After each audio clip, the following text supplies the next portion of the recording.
Hi, folks. Good day. Welcome back to another episode of Pirkei Avot, the Ethics of the Fathers, live from Israel with Rabbi Chaim Coffman, who's finally made it through chapter 2, Mishna 8 after 21 parts. So we're going to be starting our Mishna 9 today of chapter 2. So let's jump right in and see the rabbi and see how he's doing. Rabbi Coffman, you're live on the air. So good to be with you as always. And we're glad to be starting Mishna 9 of chapter 2. So we're going to turn it over to you and see how far you can get. And hopefully we don't have too many parts in this one, but as you lead. Listen, as long as everyone's staying awake, we're good, right? You know, myself included. So, always a pleasure. Always a pleasure to be here. This is, number 101 or 102, right? So we're still... give or take if you added that one to the Roku network or not, which, we're still debating. We're still debating or not, but, make no mistake. Make no mistake. Nobody makes Stan the Man laugh more than me. So, and that's my claim to fame. So we are going to start unbelievable. Chapter 2, Mishna 9. Now, we're going to call it part 1. We're going to see if we do it all in one shot. We'll see, if I do it in one shot, maybe Dan's going to think, or everyone's going to think the Messiah's going to come, right? Because I hit everything in one shot, just like knocked it out of the park. But, as we always say, there's a lot, there's a lot to ethics. And you never go wrong learning ethics. It's putting, putting I've the picked up ideas so much into our along life. the way so far. Thank you. So there's a lot to learn. We all, definitely have a lot to learn. And it's always easier, knowing what to do, even though, people say, come on, what's the answer? Google it. Go to Rabbi Dr. Google, right? Rabbi Dr. Google doesn't always have the answer, right? But, knowledge is power. So knowing what to do, that's already, I would say, is half the game. Doing it, okay, that's a different issue, right? That's the disconnect between the brain and the heart. So that's always hard. Knowing what to do is the easy part. So, chapter 2, Mishna 9, says Rabbi Yochanan ben Zakkai, he was the youngest of the students of Hillel, right? Imagine who Rabbi Yochanan ben Zakkai was. Imagine who Hillel was, right? I think it was like the youngest of the students of Hillel. He received the tradition from Hillel and Shammai. Remember, each person received tradition from somebody, right? We started from the very beginning. They got all from Mount Sinai. Right, God gave it to Moshe. Moshe passed it down to Yeshua, to Joshua. Joshua passed it down to the Zakanim, to the elders, to the men of the great assembly. Right. So then it was, they were peers. Right. Each person got it from a group, from two people. So Rabbi Yochanan ben Zakkai received the tradition from Hillel and Shammai. Now, what did he say? Now, we mentioned this Mishnah a number of times in different contexts. So I don't want anyone jumping up and down and say, hey, you said this before, and you said it like this, and you said it like that. Well, all good things need to be repeated, I think. But what did he say? He used to say, if you studied much Torah, don't take credit for yourself. Why not? Because that's what you're created to do. Now, we can answer in one line. I'm not going to say it's going to go more than... a couple parts here. We'll see. We'll see where it goes. Right. But this, I think, if we think about it, it's self-explanatory. Why do I say it's self-explanatory? Actually, it's really not. But why would I say it is? We'll take the other side first. Why would I say it's self-explanatory? Because if we understand that the Torah itself, is as wide as the universe, right? And, as deep as the ocean. There's so much to learn. You can learn the same thing many times and learn different aspects of it, right? Sure. There are many things there are 70 ways to learn Torah, 70 faces of Torah. There's plenty what to learn, right? There's plenty what to learn, even the same thing. What do people want to do? People want to learn what they don't know. Right? People want to learn something that's fresh, right? Because you got bogged down 21 times, 21 different shows, and they weren't all for 2 hours, right? A number of them, the last number were 3 hours, right? So now let's do the math. If you 21 times 2 is 42. Yeah, you're talking 50 hours almost. Yeah. 50 hours. They said, how much more can he talk? Don't ask. Don't ask. He can keep going on. Energize the bunny. Go back to the original, to the original one we did. Energize the bunny, right? Oh, we still get the bunny here. Why would we say over here that's self-explanatory? Because if I understand what Torah is, right? A cousin of my wife, secular Jew, once said, come on, Tanakh, I already learned that.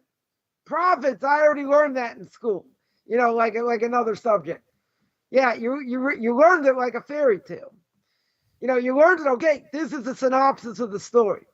But, there are millions, nuances upon millions of questions and depth that you didn't think of, right? There's a whole question just, Tanakh will throw this out there, a few questions out there. You read book of Samuel 1, chapter, I think 15 or 16, right, which talks about Amalek. King Saul's given a command. Wipe out Amalek. Given a command. We just commemorated that a week and a half ago in Purim. Right? Wipe out Amalek. Now, he's given a direct command from Samuel the prophet. If he's given a direct command, Samuel the prophet says, kill the women, children, right? All the livestock, everything. And he left the king alive, and he left the best of the livestock alive. Now, how could he think he did the right thing? Hard to understand. Not only that, the king shacks up with someone who's the offspring, Haman. Right? He's an offspring of this. Amalek continues. Amalek doesn't get wiped out. Until Samuel the prophet says, what are these animals? What's the sound of the animals that I hear? Didn't I give you a command? He basically slaps them upside the head. Right? And King Saul, we can't even imagine who King Saul was. How in the world could he think he did the right thing? Right? Not the topic for now. I'm just throwing that out there. How could he think he did the right thing? Right? You look at King David, and you look at what he wrote, the Psalms that he wrote, and he's fleeing for his life from King Saul, from his kids, all these things. And then you got what happened with Bathsheba. So people look at him, and as the Gemara says, anyone thinks King David sinned, making a big mistake. What do you mean? Wasn't she married? She was married to Uriah a Hittite. Right? She was married. If she was married, how could the king take her? Can't take a married woman. It's allowed to have many wives. Right? The Gemara says no more than 18. Or the Mishna says, I think, no more than 18. But he's allowed to have many wives. In this case, you're going to say he took her illegally. Right? You look at it at face value. It looks pretty bad. Right? But there are other factors going on. There are other very deep factors going on where, now, technically you could say, maybe what he did, maybe wasn't so nice, in certain ways. Right? But Uriah Hittite, he was liable for death penalty. He was married by Malchus. He rebelled against the king. What's the punishment if you rebel against the king? Death. Right? They're going to say, but she was married. So anyone who went to war wrote a document, the bill of divorce to his wife. If he came back, the bill of divorce was null and void. If he didn't come back, then she's considered divorced. So he dies on the battlefield. She's not married. So again, there are technical issues here. You could tell me, well, even if there are technical issues, it didn't make him look so good. Maybe. Right? But did he do anything wrong? He's liable for a death penalty. He could have killed him straight away. He had the right to kill him straight away. So what's the point over here? There's a lot more going on behind the scenes, than we think. We speak about the book of Esther. Just throw that out there. Read that on Purim. So you see, every event seems insignificant. But when you put all the events together, God's name's not mentioned in the book of Esther. But you put all the events together, you see God's running the show. Every last thing. Now, give one example. Just give one example. Imagine someone's married, engaged, whatever, dating somebody. Most likely, you're going to know where that person came from. You're going to know where they grew up from. Right? Everyone knows, I grew up in a small town right outside of Boston, place called Braintree, Massachusetts, right? Next door to Quincy, Massachusetts, where the Adams brothers, just a trivia question, Final Jeopardy question once, named two brothers born and buried in the same place, right? There's John Quincy Adams. Where were they born and buried? Quincy, Massachusetts. Right, next time over from Braintree. But one person put down Braintree. I know no idea why someone would know this information unless you grew up there. Right, so Alex Trebek had to go through this whole explanation, the next day about Braintree, and Quincy was very part of Braintree, and they split off and whatever. Right, that was famous for 5 minutes. For 5 minutes. Now, you look at something like that, and what do we say? You're not going to, the king's not going to know where the queen's from. So the Gemara says, he tried different ways. He said, okay, I'm going to give a tax break to these people and those people and the other people. Now, he might think, oh, his wife's from one of these places, so she's going to be, overly thankful. Nothing. Now, I'm going to do this, I'm going to do that to these other people. Nothing. In the end, Mordechai tells her, don't say where you're from. But how is the king not going to find out? Doesn't make any logical sense. Anyone who, anyone who's dated anyone, they know where they came from. They know, who their family is. So something like that also makes no sense. And there are other parts, without digressing there are other parts as well that you look at each event, you say, come on, what in the world's going on? Okay, this event seems significant. Insignificant. So why does the book of Esther tell us the story, all these seemingly haphazard events? Because each one is crucial to the downfall of Haman. Each one is crucial. And if you don't have one of them, the whole thing goes down like a stack of dominoes. Right? It doesn't go. But when you see how it all fits, how the picture fits, so to speak, all the movable parts and how they fit, unbelievable. Right? So too, if we look in life and we see, how do we get to where we are today? Let's go back 2 years, 5 years, right? So to speak. Someone's coming out of Christianity. Events are not insignificant. It's now something happened. What do I do with it? Now, it's not one event necessarily. It's not someone has an epiphany, and they say, oh, this is it. I'm coming out. No, it's complicated. Life is very complicated. There are people who tell you, what, you think I've been lied to by the church for the last 50 years? You think they've been lying to me? Yes, they have. No, they'll tell me to pray. You got to believe. No, I've been lied to, right? But what's the last thing they're holding on to? Mr. JC, here he is. They're holding on to him for dear life. And what are they saying? I got to hold on to him because if I don't, I'm going to fry in hell forever. And who's willing to take that chance? Maybe Christianity's right. Right? So you got all this, should I start looking at the evidence? Oh no, I don't want to fry in hell forever. It takes time. It takes time for someone to make that commitment, right? To say, okay, he's false, and if he was right here in front of me, I'd punch him in the face, I'd knock him over. Guy's nothing. Spit on him. He's nothing.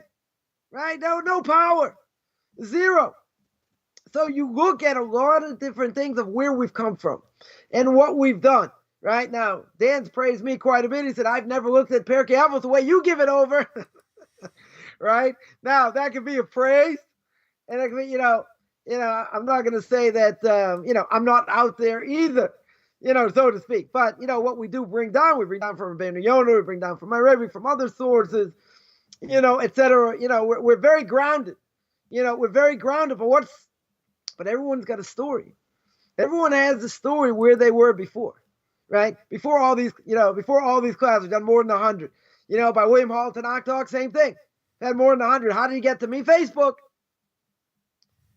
I was in contact with someone, whatever. They were in contact with me, and they were in contact with him. And he started doing this with Rabbi Skobach and Rabbi Singer, and, threw me in the pot. He did one interview, and then, led up to this controversial issues, et cetera. So, things do not happen by chance. That's Amalek. That's what Amalek believes in. And that's the verse at the end of Parshas Ki Teitzei in the book of Deuteronomy, which says that he came, everything's a chance happening. There's no such thing as divine providence. So he knocks out divine providence. He's the ultimate atheist, and he got killed by his own beliefs.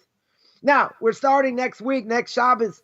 We're going to sanctify the month, first of the month of Nisan. What's the month of Nisan all about? Gula, redemption. Redemption of the Jewish people that came out of Egypt.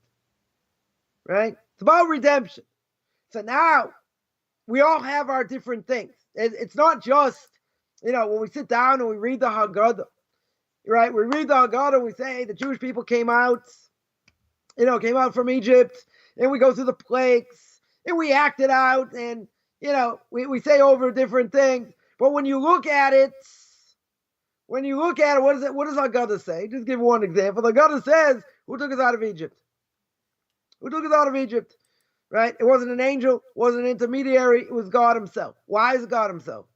Why did God himself have to do it? One explanation, a wild explanation, is the fact that if God would have sent emissaries, i.e. angels, down to this world, they were so impure in Egypt, they would have made them impure also. That's mind-boggling. How can an angel become impure? Right? So then someone's going to ask, what about the fallen angels? What about the fallen angels in Genesis? Famous question former Christians ask. An angel can't fall. There's no such thing. It's a Christian idea, right? Mr. 100%. S, he's an adversary, right? He's got different jobs. He's the evil inclination. He's the angel of death. Cannot, as the Ramchal says in Derech Hashem, no force can act on its own. And you got these Freemasons, these wackos, absolute wackos, who bring all kinds of proofs from different verses in Tanakh that want to show that angels have free will. So I did 2 episodes on Tanakh talk about angels having free will. You got to watch it over there because I know the world's greatest scholar when it comes to Tanakh. But we looked at some of the verses, and 99% of looking at the verses is context. Jeremiah chapter 30, a new covenant, right? Internal logic. How can you have a new covenant? The Torah says you can't add or subtract to the Torah. And God says, you listen to Moshe Rabbeinu, whatever he says. He's my trusted prophet. Now, forget, the Karaites going to love me over here. Not going to have any trolls. This is going to be beautiful. And that is, how can it be? How can that be? Right? How in the world can that be? So what's the answer? What's the simple answer? Simple answer is when I look at how things fit in the puzzle. When I look at how things fit in the puzzle, it's a whole different world. It's a whole different world. God says, I have to take you out of Egypt. You know I have to take you out of Egypt? Because no one else can do it. I have to show my power to the world. Right, but sorry, I digress. I forgot to answer. So what do you do by Jeremiah chapter 30? It says a new covenant. Now let's think. If there's a new covenant, that means something changed. Now, if something changed, the Torah would tell me the Jewish people aren't chosen. The Torah would tell me God threw them out. God destroyed them. There's no such thing as a Jewish people. God could have done that. Want to do that, the sin of the golden calf, and start from scratch. Moshe Rabbeinu interceded, didn't happen. Right? Now, so if I'm thinking logic, according to the Torah, what the Torah says literally, what does the Torah tell me? You can't add or subtract. If the Torah tells me you can't add or subtract, that means you can't go against Moshe Rabbeinu. Now, if you're going to tell me we're not chosen anymore, and Moshe Rabbeinu himself, we can go against them, so that we hold as making up a new religion. That for Noahites is certainly forbidden. That would be Christianity, that would be Islam. Even if Islam believes in one God, doesn't matter. Right? That goes against them, goes against every other religion, so to speak. Now, based on that, you're going to say, okay, so why does the prophet, again, everyone agrees Jeremiah is a prophet, right? If Jeremiah is a prophet, he's getting the word of God. If he's getting the word of God, then he has to say what God wants. God cannot contradict himself. So what does a new covenant mean? Can it mean God broke the covenant? No. Because many times I give my class in the book of Leviticus, as I started from the beginning of Genesis, most times where God says this is forever, I emphasize this point. It didn't change. There's no change. La'olam means forever.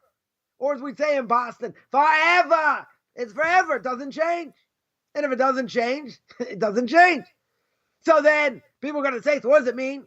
What is this new covenant? Oh, let's look at the beginning of the chapter. If you read the beginning of the chapter, Jeremiah is chastising themselves about what? He's chastising the Jewish people about the fact they don't keep the old covenant.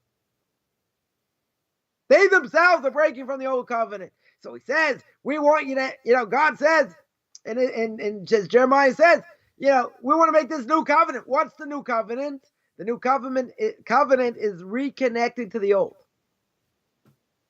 That's what it said. Now, you can say, oh, that's Medrash, that's Gemara, that's Kabbalah. No, that's what it says. Reconnect to the old covenant. So they come up and they make up this whole thing and whatever. Right? So now you look at that and you say, where are they getting it from? Internal logic says that's forbidden. Forget about manipulating verses. They're very good at that also. But if you look at internal logic, you can't contradict Moshe Rabbeinu. You can't add and subtract to the Torah. Right? So now, if they would ask me and they say, come on, it says a new covenant. It can't be new. You can't go against Moshe. You can't add and subtract. So how can it be new? There's no measures. There's logic. Right? So you're gonna, so just use that as an example. Many other examples. But if I go further, you're gonna scream at me. I want to go further. I don't want to Mishnah 9 part 2. Right? I want to finish it. Why are you digressing? Because I want to make a point. And the point is, there are people misguided, totally misguided. And they think, oh, I've already learned all this. I know the story. Right? I know the story. Let's look at the Exodus from Egypt. You look at the Exodus from Egypt. Egypt was the world power at the time. They enslaved other people also. Other nations as well. Any other nation escaped that we know of? No. Nobody escaped. Nobody escaped. There's only one group that escaped. That was the Jewish people. Now, you might tell me, come on, it's March Madness. So you're going to tell me the underdog, they can pull it off. What are so the odds of that happening are 0. It'll never happen. According to nature, it's never going to happen. So Moshe Rabbeinu, you see the whole discussion between God and Moshe. Moshe doesn't want to go to save the Jewish people. Right? He's going to say, I can't speak well. They're not going to listen to me. God gives him the snake, and he does a stick trick, and he does this, and he does that, in order to prove himself. But why does he want to go? What's one of the reasons he doesn't want to go? Because Moshe Rabbeinu was able to read the stars. He was able to read the stars. And he understood he saw in heaven, he saw there was an angel of God, angel of the Jewish people. Each nation has their guardian angels, right? And they plead in front of God for their different things, whatever they want. So you see Ukraine and Russia up in heaven are doing all kinds of things, right? Because my Rebbe brought down, he said, it doesn't matter what happens in this world. This is already going on upstairs, and it manifests itself in this world, right? That's a whole nother discussion. I probably get to part 25, and you'd have my head, right? You'd have my head. But I don't want to digress. What's the point? Moshe Rabbeinu sees an angel of the Jewish people, and he sees an angel of Egypt. And they're intertwined like this, like a double helix, like a DNA molecule. So Moshe Rabbeinu says, God, come on. You want me to go and save the Jewish people. That's what you want me to do. How is that going to be possible according to nature? It's a good question. So God says, Mo, I'm above nature. I can change nature. And you see by the miracles, God changed nature. So, there are some people that'll say, come on, you know why the miracles happened? Because Saturn was out of orbit. There is such an idea. Or they'll say, the sea split. You know how the sea split? High tide. Well, guess what? That takes, you want to explain something according to nature, takes God out of the picture. Rip out the whole book of Exodus, you're going to do that. Right? That's most of the book right there. So fine. So you're going to claim that. Right? You're gonna claim that. Moshe Rabbeinu says, but I can't take them out. It's never going to happen according to nature. God says, don't worry about it. I'm above nature. I'll take them out above nature. And that's why I have the miracles the way they are, because they're above nature. And God can show he changes nature. Right? So if that's the case, you're going to say, what would be the obvious question? If we were reading the Bible and we're going through the beginning of the book of Exodus, and you see this whole discussion, God comes to Moshe Rabbeinu. And God tells him, I want you to take out the Jewish people. Moshe Rabbeinu has the whole discussion. I can't speak well. They're never going to listen to me. And what's this whole discussion? God himself reveals himself to Moshe. Moshe understands he's speaking to God. He understands what God wants from him. So what's he arguing about? It's an obvious question. Right? Forget Kabbalah, forget anything else. God is telling him to do something. Right? And he says, no, I can't. I speak with a lisp. I don't speak well. I can't go in front of the king, even though he lived by the king. I can't go in front of the king. It's too embarrassing. Right? I can't, the Jewish people are going to come. They're never going to listen to me. They're going to ask me, who are you? Who is this God? Etc. Same thing Pharaoh asks, who's this God I should listen to? Right? So he's got to prove himself. He's got to go through all this. Now, why do I mention all this? Because I want to have at least a part 2. No, I mention this because I want people to understand when you read the Torah, you can't read it like a newspaper. You got to think. You got to think what's going on. This week's Parsha. And we just read Parsha Shmini, the book of Leviticus chapter 10. Right? There's a whole story there of Nadav and Avihu. Nadav and Avihu. Now in chapter 15, the beginning of chapter 16. So I'm now in part 4. I spent 2.5 weeks just going on one verse, the beginning of the first verse. I'm now in the second verse, finishing it up. He's talking about 4.5, 5 hours. Yeah, so you can say, what can you speak about? It says the death of the sons of Aaron. But that should have been in chapter 10. And chapter 10 tells me why did the sons of Aaron die. Simple explanation, they brought a strange fire. They shouldn't have brought. Second explanation, they drank. There's a command, don't drink wine when you serve, when the Kohen serves. So what is it? Doesn't tell, there are multiple reasons. As the Talmud tells us, when you get to chapter 16, it says after the death of the son, God said to Moshe, after the death of the sons of Aaron. Yeah, what'd he say? What did he say? Doesn't tell me. If you want to read it as a run-on, in English, grammarians over here would have a field day. They'd say, what's going on? You're telling me something, you tell me what happened. God, let's make it graphic here. Just want to prove this point. You have to watch a bunch of my videos there. We spoke about it in depth, so I'm not going to waste anyone's time. Chapter 16, very beginning of the book of Leviticus. It says, Hashem spoke to Moshe after the death of Aaron's 2 sons when they approached before Hashem and they died. That doesn't tell me anything. It tells me God came to Moshe after their death. Okay, what did he say? He spoke to them. Sorry. Hashem spoke to Moshe. So what did he say? Doesn't tell me. And then in verse 2 it says, speak to Aaron, your brother. Tell him he can't come into the sanctuary whenever he wants. Right? That's what I'm holding right now, right in the middle. Or towards the end. Speak about that tomorrow, hopefully finish it. But doesn't tell me anything. Doesn't tell me what he said. Not only that, why is this not in chapter 10? Why doesn't the Torah tell me this over there? And go through the whole thing. Why does it bring it over here and talk about Yom Kippur? So I'm not going to give 2 hours in 5 seconds here. Right? You got to watch plug my other videos. Got to go watch some of my YouTube channel. Right? At Rabbi Chaim Coffman. Besides, so the question is, what's going on here? So what's my point? Right? The point is that the Torah is very deep. You got to think. If you know other information, it gets more complicated. So someone to say, I already learned that. I already learned what the Bible says. I already learned what the prophet says. Yeah, you learned it like a 5-year-old.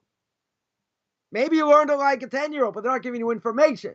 They're just telling you what it said, and this speaks about the 2 goats, atonement for the Kohen, for his family, atonement for the Jewish people, Yom Kippur. Okay, we understand. There's no obligation to fast on Yom Kippur. However many people do it, this, that, fine. But they're not getting what's behind it. They're missing a tremendous amount.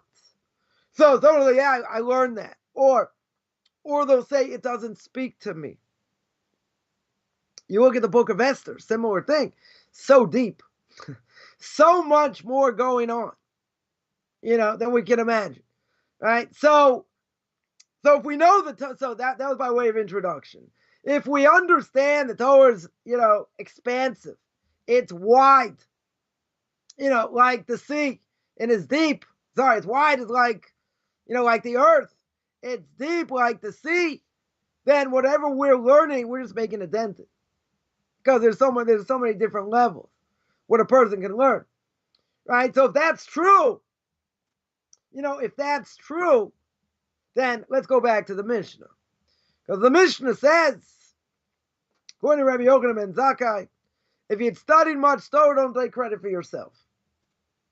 Now, if you've studied a lot, first of all, I would say, that doesn't mean you've really studied that much. Because there's a lot more to know.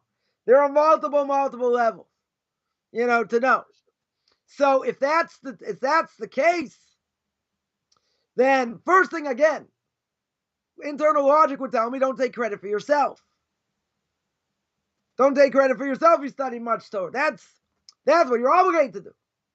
That's what you're created to do. So there are two ways to look at it. I could look at it and say, okay, I'm obligated to study much Torah. But even I would say, even if I'm obligated to study much Torah, how much of it do I really study? How much do I really cover? Comes along the Chovos Levavos. Chovos Levavos says in Duties of the Heart, however much we learn is a drop in the bucket. However much we do is really a quarter, a third, a fifth, a tenth. We'll see how many fractions I can come up with. It's a very small percentage of what we're supposed to do. So now, what could someone answer? Someone could answer very simple. Someone could say, if I'm really obligated, if I'm really only doing the minimal amount, if that's what I'm doing, then why bother? Because in the end, I'm not going to accomplish what I need to accomplish. There's no point. Right? Someone can make the statement. If you walk in an ultra-Orthodox Jew's house, what's the first thing you notice? First thing you do not notice is a 60-foot-inch screen. That's not going to exist. What are you going to notice? Bookcases. What are the bookcases full of? Guess what? Books. Talmud, commentaries, Chumash, Tanakh, right? The prophets, the writings, commentaries, Musar, ethics, history, all kinds of things. All kinds of things. Now, someone could look at that and say, come on, there's so many books here, not possible for a person to learn it. Not possible. Now, why would they say that? What's one possible reason a person would say that? Because they would never say, if they walked into a doctor's office or to a lawyer's office, or even in theory, an accountant's office, actuary, who knows what, and they walk in the office and they say books, they see bookshelves full of books. Let's say a lawyer will make it easy, right? Lawyer's got all these books. Precedents, hundreds of years ago, this, that, got all these books. Got, let's say, hundreds of books. Someone walking in that office, and what are they going to say? They're really impressed by what the books they have and the library they have. They're not going to say it's not possible for you to understand all this, for you to go through all that. You know why they're not going to say that? Coffman's law is they're not going to say it because they respect the profession. When someone respects the profession, by a doctor also see all these books, reference books and this and that. Oh, let me look this up. Oh, let me take a look at this. Whatever it is, that's impressive. You know why? Because there's prestige there. They respect what the person does. Even by an accountant, right? I don't know how many books they're going to have in accounting. Doesn't matter. If they had a whole bunch of books, they're going to be impressed because the person's an accountant. He's a lawyer. Oh, someone who studies Torah? Person studying, these ancient texts for years and years. Let them write a book on tax law. Let them do something real. Let me be a used car salesman. Be out there with the people. Probably lying to them in the process. Not you, obviously, but other people maybe. Trying to sell them a bag of bones. Whatever it is. But see what people are impressed by. It's falsehood. I'm not saying you don't need doctors. I'm not saying you don't need lawyers. Right? But their knowledge is respected. Why? Because they're doing something for the world. We go back to the original episode we did.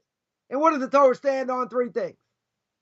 What does the world stand on? 3 things. Torah, Avot, Gimel, Chesed. right? Torah we understand. Avoda, serving God, prayer, sacrifices, and chesed means acts of love and kindness. Well, let's go back to Torah. The world stands on Torah. That means the world exists because of Torah. And if people weren't learning Torah, world goes back to Genesis chapter 1, verse 2. That original chaos, right? The back of that Led Zeppelin album, if you know what I'm talking about, right? So now you're going to say, you're digressing here. You're way off topic. Torah's all interconnected. What does it mean over here? What does it mean? You can't take credit for yourself. That's what you created to do. Says the Talmud Shabbat 88a. What does the Torah tell me? Torah tells me Genesis chapter 1 verse 31. It was evening and morning, the sixth day. Come on, you have Genesis over here. Gonna pick your brain a drum, right? If you don't fall asleep in your coffee, right? What is it? Why does it say the sixth day? That juts out. That's a little bit strange. Why? Because when it talks about the first day, it says it was evening, morning, a first day, a second day, a third day. It doesn't say the. It says Yom HaShishi, right? The sixth day. Doesn't just say Yom Shishi, a sixth day, or Yom Chamishi, right? Just to make sure I'm not blowing smoke over here. The Torah tells me, chapter 1, the book of Genesis. Torah tells me, verse 13. There was evening, morning. I heard one rabbi share on this about the 6 days, and he talked about 3 dimensions in existence, how there's 6 sides, 1, 2, 3, 4, 5, 6.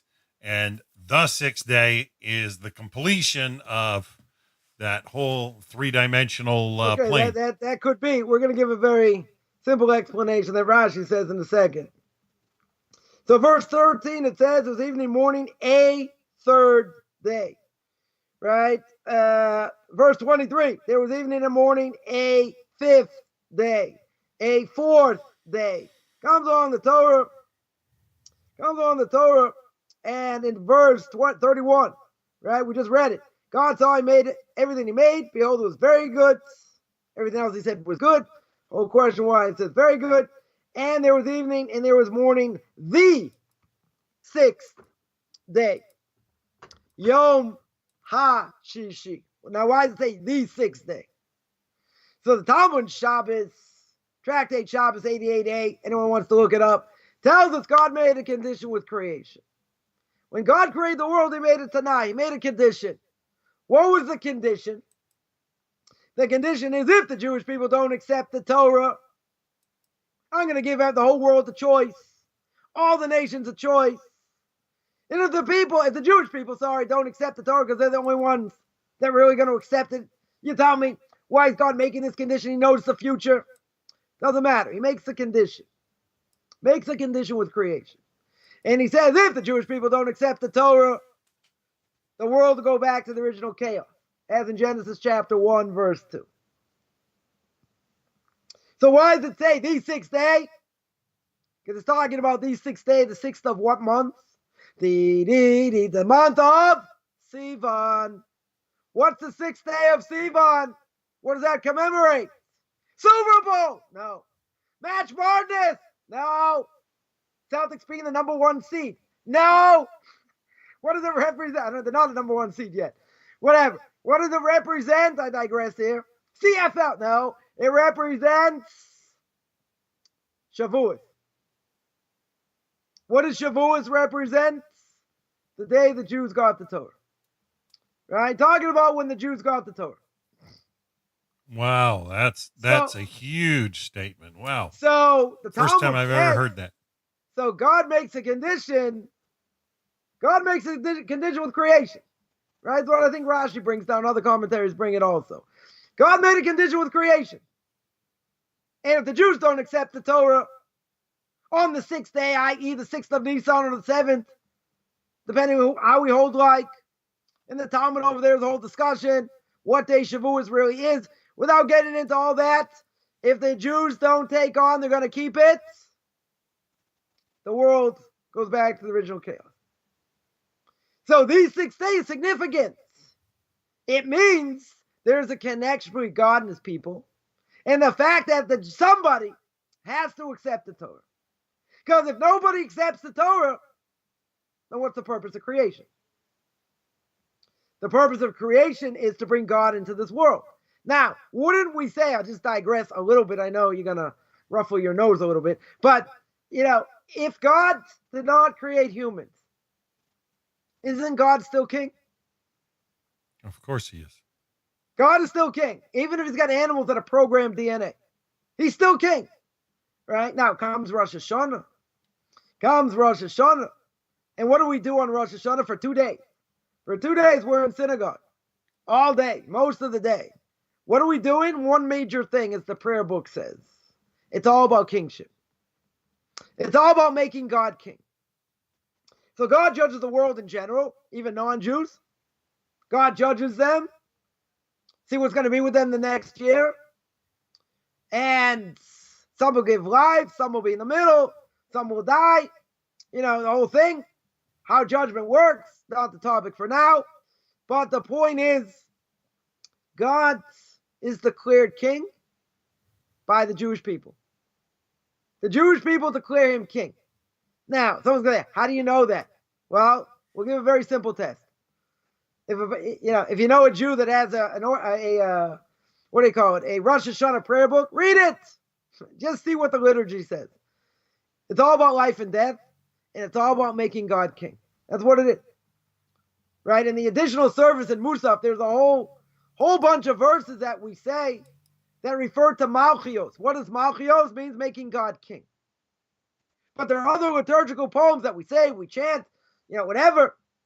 It's all about making God king. So now, what's the question? What's Coffman's question here? The question is very simple. If mankind if we weren't here, if the Jewish people weren't here, then you don't need Rosh Hashanah. You don't need any of the holidays, but let's say Rosh Hashanah. We're not going to make God king. But I would say God doesn't need man. What does God need man for? We've created all kinds of problems in this world. We need him a lot more than he needs us. No question. We've messed a lot of things up. A lot of things. But be that as it may, if the question is, can a king be king without servants? Now without subjects, right? So you, Dan the man out there in the prairie, says, you don't need men. Right? God's got animals. God's got plants. God's got trees. God's got, I don't know, phosphorus fuels, whatever. God's got the whole universe. They're all servants of him. They're all slaves of him. They can't go out of their nature. That being the case, then he doesn't need man. But on the flip side, we'll say, God needs someone to declare him king. If somebody is programmed, DNA, an animal, a plant, a dandelion, and they're praising God. Few vegetables in my time, Rabbi. Listen, we won't digress and speak about your job, but in general, I've also met a lot of people that look like people, but they're just brain dead, right? So I don't even think they're human. Even if they look human, they act human. They're just basically brain dead. But okay, that's a whole nother discussion, right? But the point is that you can have dandelions, trees, flowers singing God's praises. You know what God can say? Of course they're going to sing my praises. You know why they're going to sing my praises? Because that's what they're supposed to do. They don't have any free will. They don't have any free will at all. So they're going to do exactly what I told them. Now, God comes along and says, well, what do I need this world for anyway? I don't need this world. I have everything I need. Right? So I have trees, I have plants. They're all singing my praises. But they don't have a choice. God didn't give them a choice. They don't have free choice over here. So what happens? God says, you know what? I want to make some sort of being in this world that A, has free choice, and B, is part of me. And everybody, Jew or non-Jew, is created B'Tselem Elokim. They're created in God's image. Now, some have more obligations, some have less obligations. Fine. But essentially, we're all creating God's image. So now, if we're creating God's image, we make choices. We can make good choices. We can make bad choices. Adam made a decision. He eats from the tree, thinking he's going to reinvent the wheel.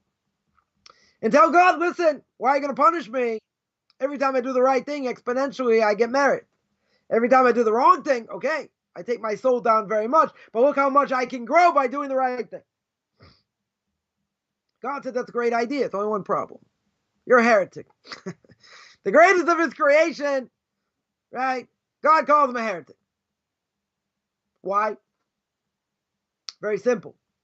Because God said, even if I agree with you, even 100% if I would agree with you, that's not what I created the world for. So what did God do? God went to plan B. And he already knew plan B was going to happen. But he went to plan B. What's plan B? Death. Death is brought to the world. Was there supposed to be death? No. So why does God says, all right, everyone out of the pool, throws them out of the Garden of Eden. Why throw them out of the Garden of Eden? Because God's worried, what could they do? Adam and Eve, now they have understanding. They say, wait, God decreed death. They don't necessarily know what death is. But they know what? Let's eat from the tree of life. We eat from the tree of life will never die. Fame! I'm going to live forever. Right? Fame! Going to live forever. No. They have to die. Why do they have to die? God said they have to get atonement. They have to get atonement. Death is part of an atonement. It doesn't atone for everything. But it's an atonement. When a person dies, I saw it brought down somewhere that who's the first person they see when they die? Adam. And they say, because of you, I have to go through this. And that's part of his atonement. Everybody. So you're going to say, wow, what does it matter? I do this, I do that, do that thing. Well, look what this happened. And we're still living that way. And it could be different individuals tried to fix up Adam's sin. One example is by Noah. Also, very hard story to understand after the flood. After the flood, and he comes out of the ark, builds an altar, and what's the first thing he does? Gets plastered. Now, you can tell him he got plastered because of all the terrible things he saw in different things. Noah's the prophet also. So why is he drinking? Why is he getting plastered over here? So some say that the original thing that Adam and Eve, the tree, was a grapevine. Wasn't really a tree, it was a grapevine, whatever. There are different explanations and what the original tree was. Some say it was wheat, some say it was grapes, some say it was a fig. Why do they say a fig tree? Because God covered their bodies with fig leaves. Okay. But nobody says it was an apple. I don't know where the apple came from. But in any case, God covers them up. Right? So what did Noah try to do? He says, I'm going to take the vine, I'm going to take the grapes, and I'm going to sanctify them. And I'm going to fix up the sin that Adam and Eve did to go back to where it originally was. And what happened? It got plastered. And other people tried to do other things throughout history, trying to fix up that sin. When was the only time we got back to that point? The only time in history the Jewish people got back to that point was by Mount Sinai. They got to that point of Adam and Eve before the sin, and they should have gone straight into the land of Israel. What happened? Mr. S says, I can't let this happen. I cannot let this happen. They're not ready yet. Whatever. I can't let this happen. So what does he do? Moshe Rabbeinu goes up to heaven to get the Torah, and he makes an image to show the Jewish people he's dead. And then they say, hey, we need an intermediary. So what do? The sin of the golden calf. And then the world came back. And we're still living in that exile today.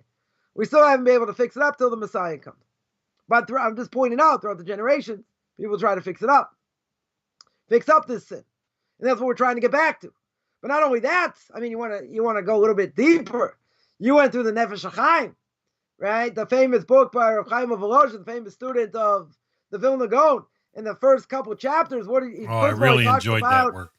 He talks about the sin, how a sin affects, how a sin, what it can do, and how it can affect, not just what we do. It can affect upper worlds, different things. So he says over there that the tree of knowledge had all the spiritual worlds inside it. And each spiritual world attached to the one previous. And then what's on top of that is the Kisei HaKavod, God's heavenly throne. And what happened? They ate from the tree, chomp, chomp, chomp, whatever they ate, and it threw all the spiritual worlds in flux. So we're trying to fix that. We're trying to fix and get back to where the sin originally was. Meaning to get back to that point. That's really what Tikkun Olam is all about. It's not just like what the Reform movement says, charity, this, that. No, it's about fixing the world. Bringing it back to where it was. That's really what it means.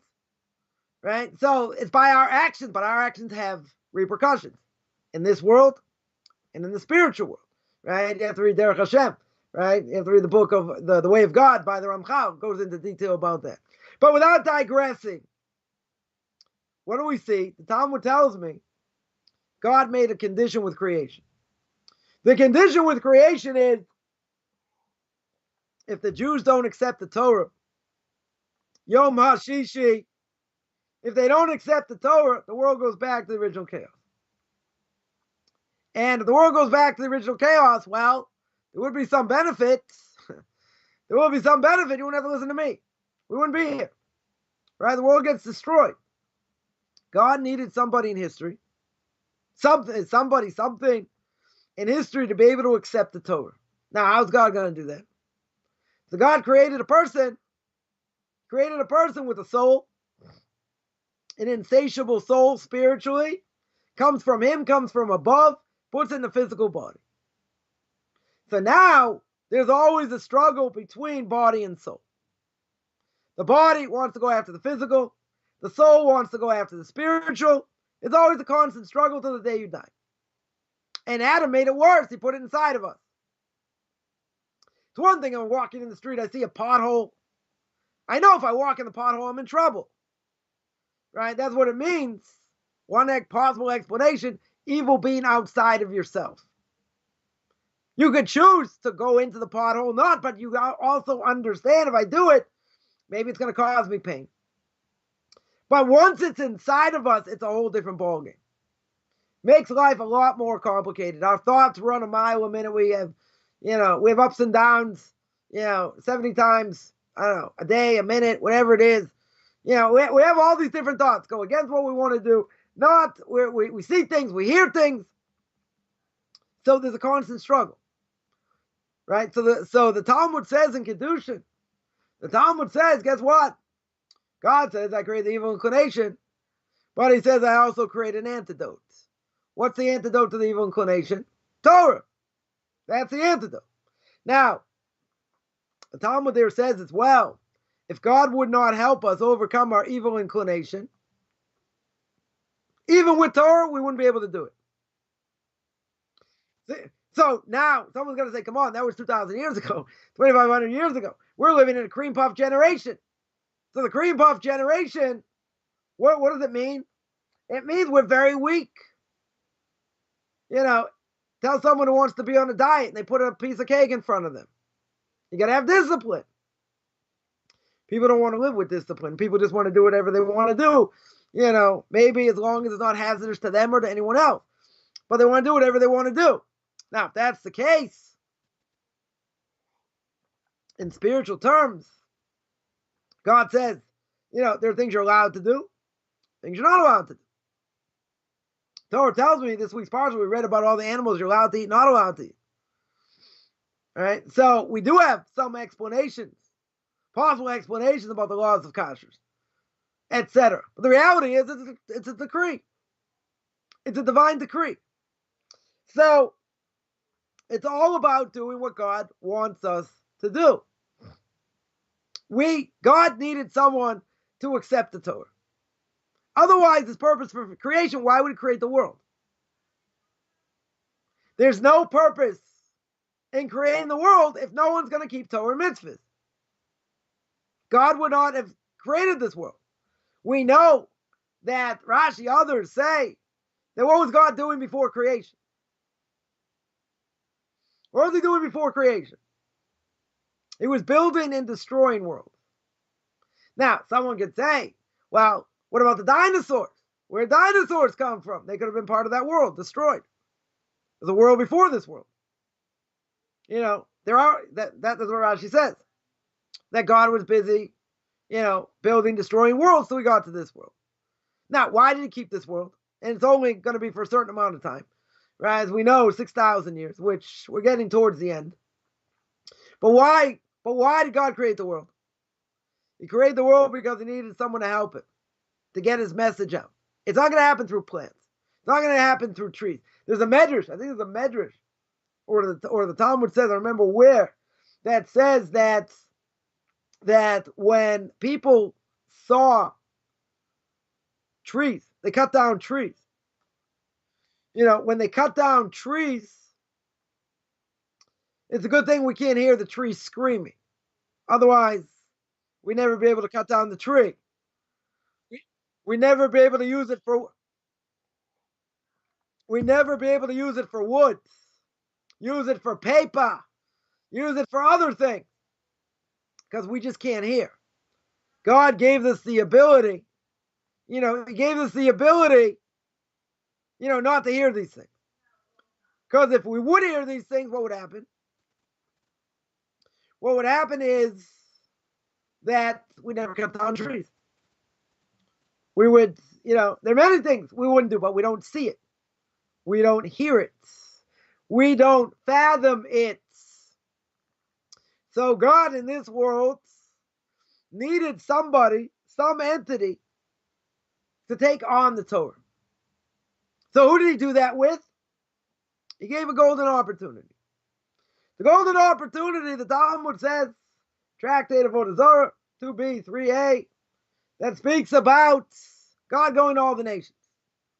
God goes to all the nations, and he asks them, are you interested in the Torah? And each one has their own reason why they don't accept it. Goes to Edom, goes to Esav. He asks Esav, you want the Torah? Esav says, what's written in it? So God says, you're not allowed to kill. He says, you're not allowed to kill? What do you mean? Torah says, by the sword, I'm going to live. Now I'm not interested. He goes to Yishmael. And he asks Yishmael, you want the Torah? So Yishmael asks, what's written in it? So God says, you're not allowed to steal. He says, what do you mean? The Torah says about me, I'm going to be a wild man. My hand's going to be in everyone. Everyone's going to be the hands in me. Basically, I'm a thief. That's what the Torah says. Not interested. God goes to all the nations. Comes to the Jewish people. God says to the Jewish people, you want the Torah? They said, sure. You want to know what's written in it? And what did the Jewish people say? They said, Nasev and Ishma. They said, we will do, and then we're going to hear. So God needed someone in the world to come and accept the Torah. That's what he needed. Now, if no one's going to accept the Torah, God has no purpose in creation here. There's no purpose in creation. God needs somebody,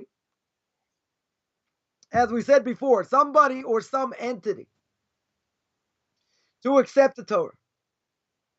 If nobody accepts the Torah, we mentioned, right? Yishmael doesn't want the Torah. Esau doesn't want the Torah. The only people going to take the Torah are the Jewish people. But the Jewish people won't accept the Torah. We go back to Genesis chapter 1, verse 2. We go back to the original chaos. There is no purpose in creation. There's no one to serve him. You tell me God's got plants. God's got Saturn. Those beautiful rings. He's got Jupiter. He's got Pluto. Oops. Can't mention Pluto. Pluto got demoted as a planet. Okay. Sorry about Pluto. Can't mention Pluto. Fine. So God's got all the planets. He could juggle them. He can have a lot of fun. He can play with the vines. He can do all kinds of things. That's not what the purpose of creation is. The purpose of creation is for somebody to take that banner of God and give over to the rest of the world. Now, Hitler, Yamach Shemoy V'Zichroi, may his name be blotted out, may he rot wherever he is. What did he claim against the Jewish people? Among other things, we are the conscience of the world. What does it mean we're conscious of the world? What do we bring to the world? As the Rambam says, the beginning of 13 principles of faith. We brought to the world absolute morality. Right? Absolute monotheism. God is unique in the world. He doesn't change. He's not fickle. He's not morally relative. Right. Like God is absolute. That's what he brought to the world. But what did the Jews bring through God?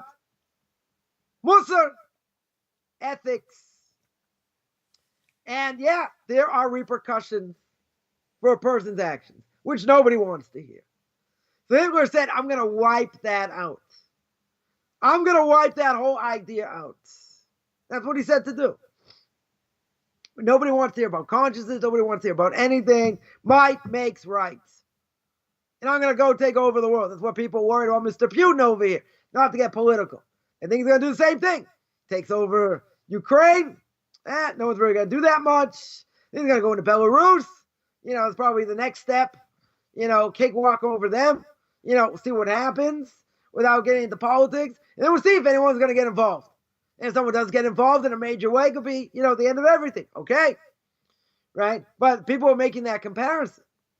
And they're saying, well, Hitler did this, no one said anything. Then he went this and he went berserk. Right? You can say the same thing over here. Nobody knows. And that's not really the point. The point is God needs someone to serve him.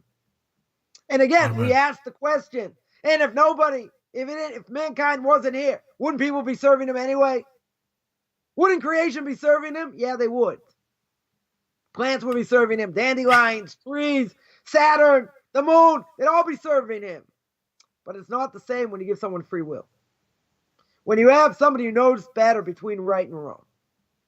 And everybody knows what's right and wrong. They may be misguided. But everybody knows. Right? Stealing is wrong. It's universal. People know you're not allowed to kill. So we're not going to say, self-defense, whatever. People make up stuff as they go along.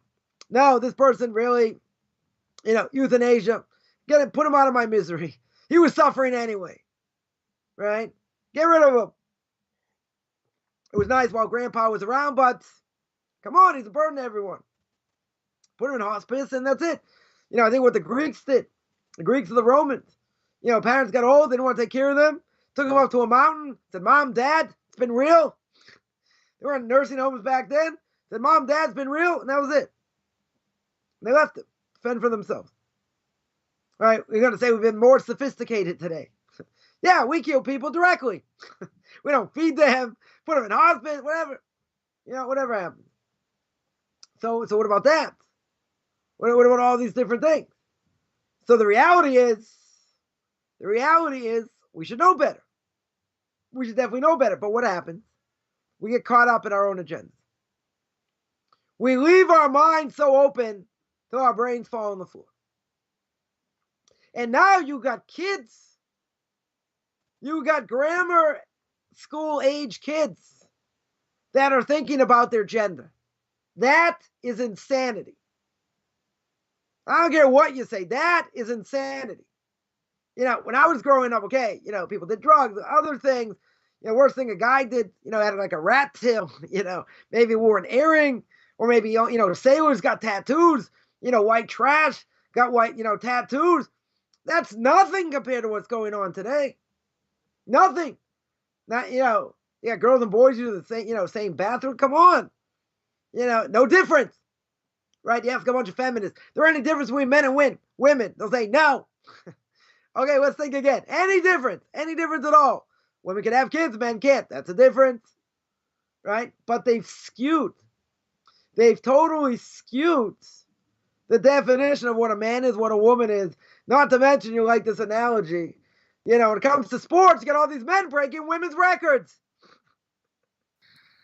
I hear they're starting to really correct or crack down on that all of a sudden is the current trend. I hope so. But the guy's a man. He's a man. I don't care what you did to him. He's a man dressed up as a woman. Right? Of course he's going to break records. Right? But when people start thinking at a one thing, someone's messed up in the mind. You think about gender issues, late when they're young, and this is what you're teaching them. Common book in the library is Johnny has 2 fathers, or Sally has 3 mothers, or who knows what. It's insanity. It's insanity. Now, why do I say, live and let live. No, the Torah says it's totally forbidden. But the point is, you want to talk about morality. People can make their own decisions. People can do whatever they want with their bodies. All kinds of things. Right? But if you're older and you want to make such a decision, okay, you made your own decision, whatever it is. Why would you indoctrinate or try to indoctrinate little kids to try and teach them who they should be or what they are? What happened to so they're going to say, come on. Or could be. This is the worst thing, Rabbi. And I find with humanity, Rabbi, that if you've ever seen two wires that fuse together, I find humanity in a sinful state, they tend to get fused together, abundance of opportunity with ability, and it just goes awry.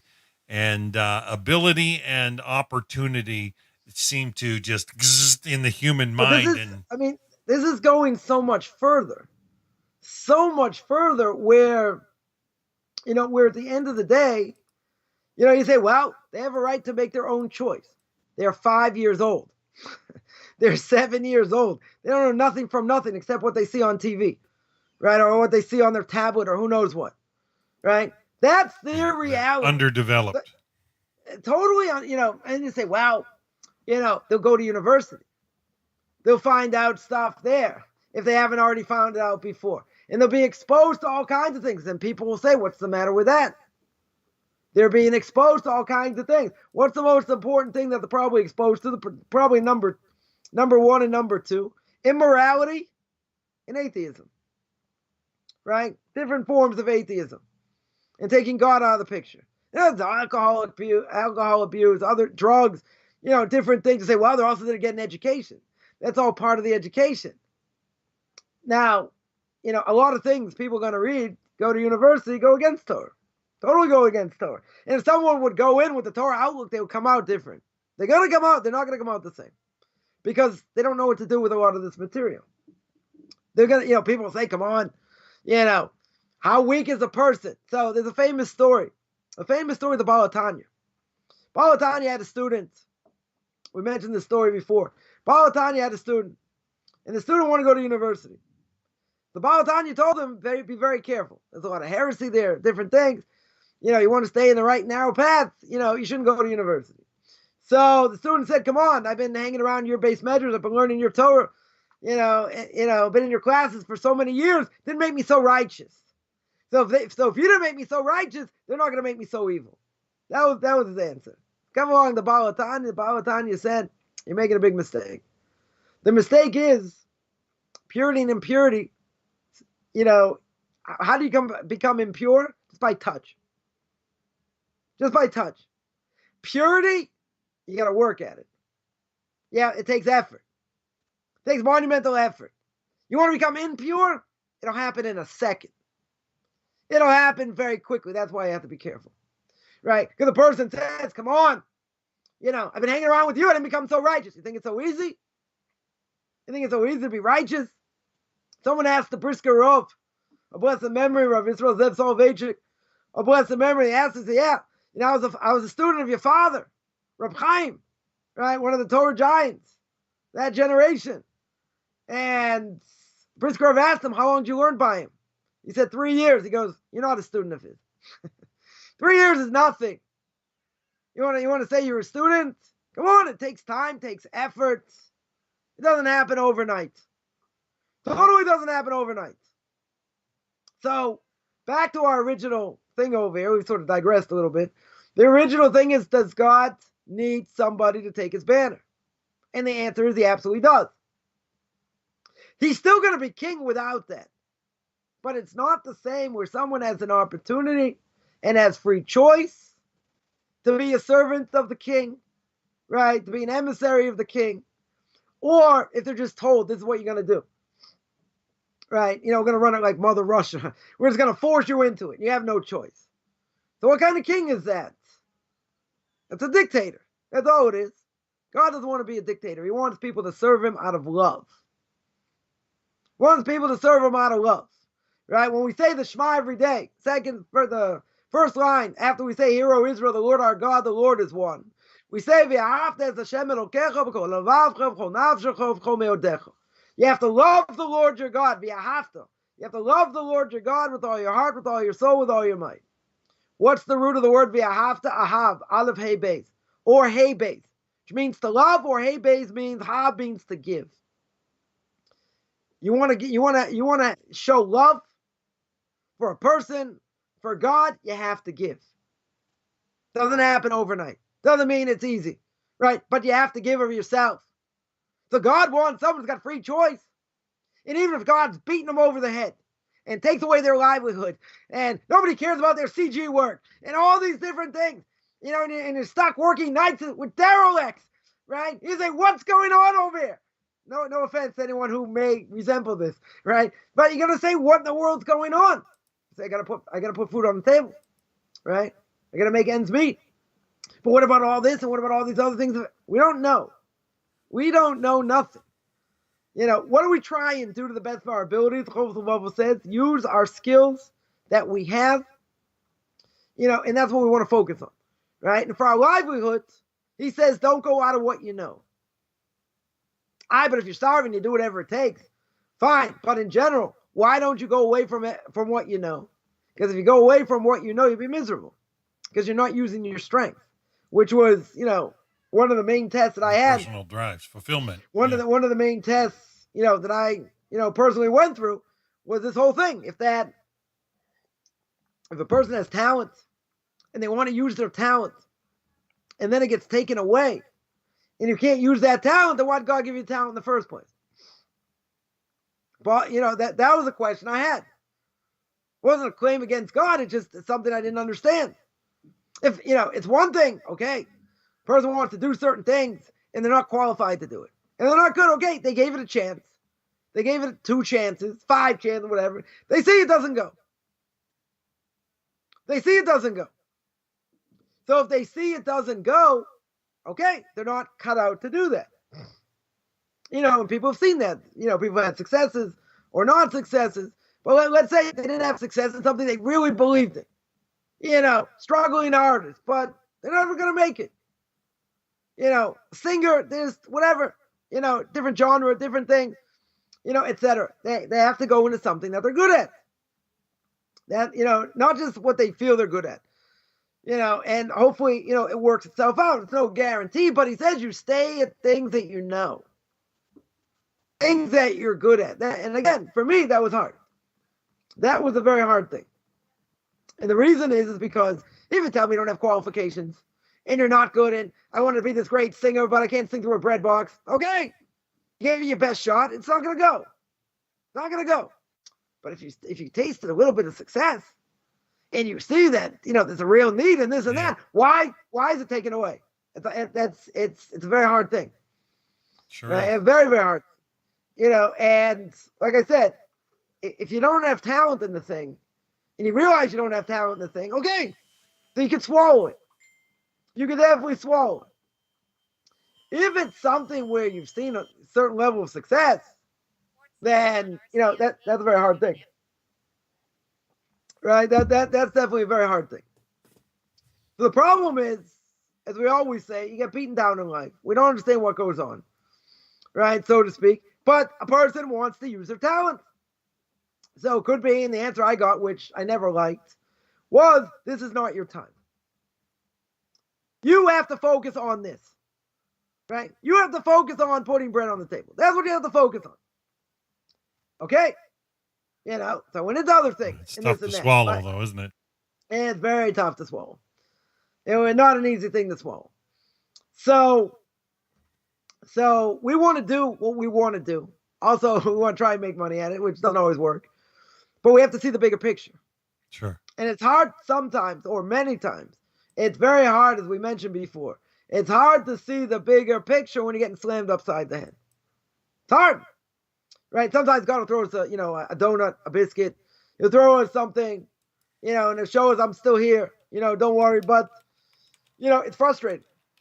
It's very frustrating. As I say myself, I saw other people doing this, and they're able to do it because however they're being supported, I was like, why can't I do this? Why should I be allowed to do this? You know, and it was frustrating, extremely frustrating. So now, comes along the Gemara. We said before, Shabbos 88:8, that says God makes a condition with creation. He makes a condition with creation that God needs the Jewish people to accept Torah. He needs somebody, some nation to accept Torah. Otherwise, the world goes back to the original chaos, Genesis chapter 1, verse 2. So, on one side, I would say, okay, if you don't have mankind that's created in God's image, everybody created in God's image, God's still going to be king. God's still going to be king of the world. There's no question. Definitive. But the question is, the question is, what does he need then this world for? This world he doesn't need. Right? He can destroy this world, float among the chaos, go through a black hole, have fun with different galaxies, all these different things. Great. He doesn't need this world. That's why God was busy, as we said before, building, destroying world. Now he comes and he builds this world and he creates man. Why did he create man? He created man with two opposite sides. One side is he's created from the earth. Created from the earth, physical. Going after our base desires. So God created man also with the soul. And he gave man the ability to elevate the soul and elevate the body if they choose to. If they choose not to, they can abuse everything. They can, they just go after their base desires like most people do. That's what they can do. But God says, I want my word to get out there. How is my word going to get out there? I need someone to take on and do what I say. Right? That's what he's going to do. That's what he's going to do. So he created man, and we came and took that. We took that flagship, so to speak, and we took that banner, we ran with it. Now, if you're going to say, Rabbi, that's true. Look what the Jewish people have done. Look what they brought to the world. Look how much money they give to charity. Look at all these different things. Well, let's look at the track record. Starting with the prophets, starting with the kings. There's a sine curve. When the Jewish people do the right thing, they're on the way up. No problem. So when the Jewish people are doing the right thing, kind of like a sine curve, they're on the top. When the Jewish people do the wrong thing, right, they go down. Jewish people do the right thing, they go back up. It's like again, if you look at Jewish history, in general, it's like a sine curve. When they do the right thing, they're on top. When they do the wrong thing, they're on the bottom. But doesn't it look like through history, we've been on the bottom more than on the top? Temple's been destroyed twice. Jews were at the highest level they ever were. And ever since then, it's been seemingly downhill. Now, you're going to tell me we live in a generation, more people learning Torah than the time of the Second Temple. True. That's also very true. Problem is, it's not the same level at all. And you get 90% of the Jewish people that the most important question they may ever ask in their lifetime is to put ketchup and mustard on my hot dogs. Hey, what about relish? They're holding nowhere in the world. They're being destroyed spiritually. Intermarriage, assimilation, gone. Totally being destroyed. 100% being destroyed. So, even though we chose God and he chose us, you're going to say, but why has our track record not been so good? Seemingly hasn't been so good. Because the Or Chaim HaKadosh brings down in chapter 16 of the book of Leviticus, and it brings down the name of the Korban Aron. I'm not sure where the Korban Aron is, but he brings down for the Korban Aron, and he says like this. He says, why is it that two righteous people like Nadav and Avihu die? They're so close to God, they have an epiphany. Why does God take them? Because the Korban Aron says, when you're close to the king, and you're very close to the king, what happens? You do the wrong thing, even a minor infraction, you may die. The closer you are to the king, the worse it is. Because a minor infraction, you get killed. Potentially get killed. Or severely punished. Because if you're the ball boy, the water carrier, the mailman, unless you have an important message to give to the king and you didn't do it, you do something wrong, even if it's egregious, you're not going to die from it. You get disciplined. Maybe thrown in jail, maybe other things. But in the end, you're not going to die. So why is it that you have such righteous people get killed, even though they did it for the sake of heaven, because God said not to do it. God told them you're not allowed to do this, and they thought better. But it's very hard to understand. So the Korban Aaron says, the closer you are to the king, you can be toast. You're going to tell me, okay, so let's look at the other way, as a friend of mine would say. So if I'm not close to the king, and I'm an ignoramus, God's not going to have as many claims. But what if you have greater potential? If you have greater potential, you lose that way also. Now, it could be that you won't get as severely punished, right? Because you're doing things by accident, you don't know what you're doing. It's one thing, but if you have greater potential, you're in trouble. Either case, you're in trouble. So, isn't it better that we should try and do the things to the best of our ability? Even if we fail, we'll pick ourselves up. If we get beaten down, we'll pick ourselves up. We'll continue to go in the right path. But there's going to be a price to pay. There will be a price to pay. So now, if we don't do what we're supposed to do and God needs us, essentially he needs us to take on that, to be the flagship barrier, so to speak, or bearer, let's say better. Right? We're going to take that flag of Torah greats. So he needs that. And if he doesn't have that, he's still king. He's still king. But how can you be a king of servants that just do whatever you say? That's not the same level of king. His needs are by his own design, right? Rather than lack. Right. You can't, yeah. Right, but a person, a person who's king of people who want him to be king, is that a lot different than his king by dictatorship. Totally different.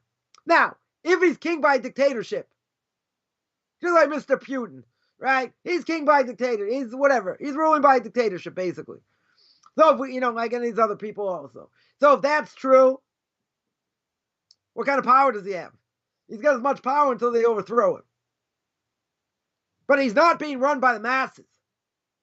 He doesn't care about the masses. He's going to do whatever he wants, right? But does that mean he's not in power? Oh, he's in power. Until someone knocks him off. He's totally in power. What's the difference? The difference is if he's empowered by the masses because they want him, that's a lot more power. That's a lot more power. So too over here. Is God in charge of the plants and the animals and all that? Yeah. But they don't have a choice. If mankind has a choice and we choose him and we work hard to do what he wants, that's a whole different world. That's what it means to be a servant of the king. But if you're a robot, you're not a servant, you're a robot. God's got plenty of robots. He doesn't need us. But he does. Because he gave us the ability to think. He gave us the ability to make decisions. Right? When the Torah says God created man and he breathed in the spirit of life, what does the Aramaic translation say? Gave us a ruach memalelo, the ability to speak. Right? We all have the ability to speak, right? If I was Dr. Doodle, I could speak with the animals, right? But, we don't know the language of the animal. But they also speak. We don't understand what they say, but they also speak. So what's the difference? Speaking doesn't mean speech. The Aramaic translation says speaking means understanding. Speaking means making decisions. They can be good decisions. They can be bad decisions. So therefore, we have the ability to either bring God down to this world or push him aside. Or just to take him out of this world. And that's what we've done.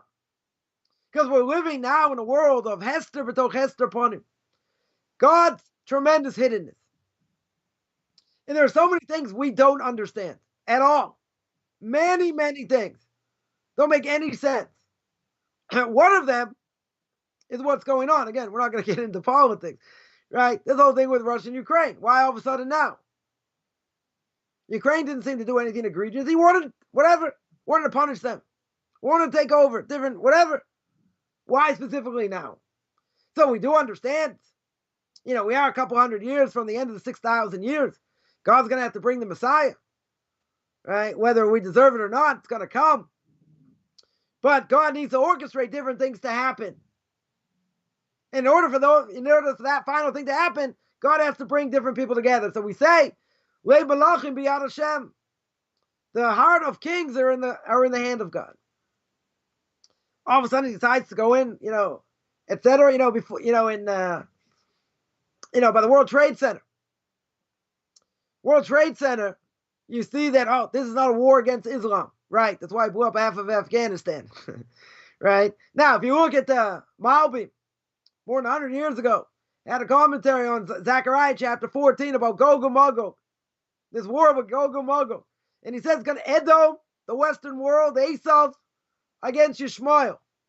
Before 9/11, you're going to laugh. Everyone would have laughed. Come on. Yishmael has no power. He's not a world entity. He can't do anything in the world. Bunch of nomads who control oil. All of a sudden they start controlling oil and they have power, and a lot of power. You see what's going on now? Gas prices through the roof and all that. So what do we see? We see before 9/11, what the Malbim said, we said, yeah, good luck. That'll be another 500 years. Like, come on. No one's going to see through that and say, oh, now we're going to see. Now it's going to be clear when he was talking. When he was talking, they were nothing. But, the Arabs are a bunch of nomads. That's what they were. They don't have any power. They don't have any real power. So now you got this whole thing. And you got very significant minorities in a lot of countries. England, France, Germany, right? All over Europe. So Europe's a powder keg waiting to happen. Now, does that mean that's how it's going to happen at the end of days? Nobody knows. If I was a betting man, I would say, yeah, could start that way. Or the Medrash says, with the king of Paras. There's going to be a war. It's going to start with the king of Persia. Who's Persia today? Iran. Could it happen that way? Again, if I was a betting man, probably. But now you got a major world power involved. And they could bring the beginning to the end. Who knows what? So we don't know. But they, wars are not insignificant. Unless they're by rinky-dink countries that nobody cares about. Right? It could happen in Africa, Hutus against the Tutsis, millions of people die, nobody cares. Yugoslavia, the Serbs and the... Yeah, exactly. Right? Grenada! They went into Grenada. Right. So, these things nobody cares about. Yugoslavia, the Croats and the Serbs, no money there, nobody cares. Oh, this is different. Why is this different? Because this is a significant world power. You don't know where it's going to end, but this is a significant world power, right? They have nuclear weapons. It's not something that nobody knows. So this is much more significant. Where it's going to end up, okay, nobody knows. Nobody knows. But at the end of the day, what's the point? The point is God has to orchestrate for things that he wants done. So what's he going to do? He's going to squeeze political heads to do what he wants, even if they don't want to do it. That's what he's going to do. America, give an example. America had no interest. No interest. This is one of my specialties. I learned history. They had no interest getting involved in World War II. None. They didn't want to deal with Germany. They were the world power, right? At that time, and he's doing whatever. They did not want to get involved. Comes along 1941, the bombing of Pearl Harbor. Well, guess what? Then they had no choice. They had no choice. And that was the beginning of the end. Once America got involved, the tide turned eventually. So there are things people didn't want to get involved in or do or whatever. God says, no, this is what we're going to do. And we're going to put you in such a situation. Now, a couple of years ago, Turkey shoots down a Russian airplane. And Russia could have gone in and destroyed them. Totally destroyed them. And Turkey is tremendously dependent on Russia for many things. Now, there's they say in the name of the Rav Elijah Vilna, the Vilna Gaon, that if Russia goes into Turkey, you don't take off your Shabbos clothes. Means that's when the Messiah is like right around the corner. There's another version. I mentioned this a couple weeks ago. There's another version that if Russia goes into the Dardanelles are that area by the Baltic, I think by the Baltic Sea, or whatever, that there's a strait there that in Russian history has been a major, major point of contention. So if they go into Belarus, that's the next area. It's over there. So the other version was if Russia goes there and takes over that, then you don't take off your Shabbos clothes, right? So my Rebbe said that the first version's more, he's heard the first version from in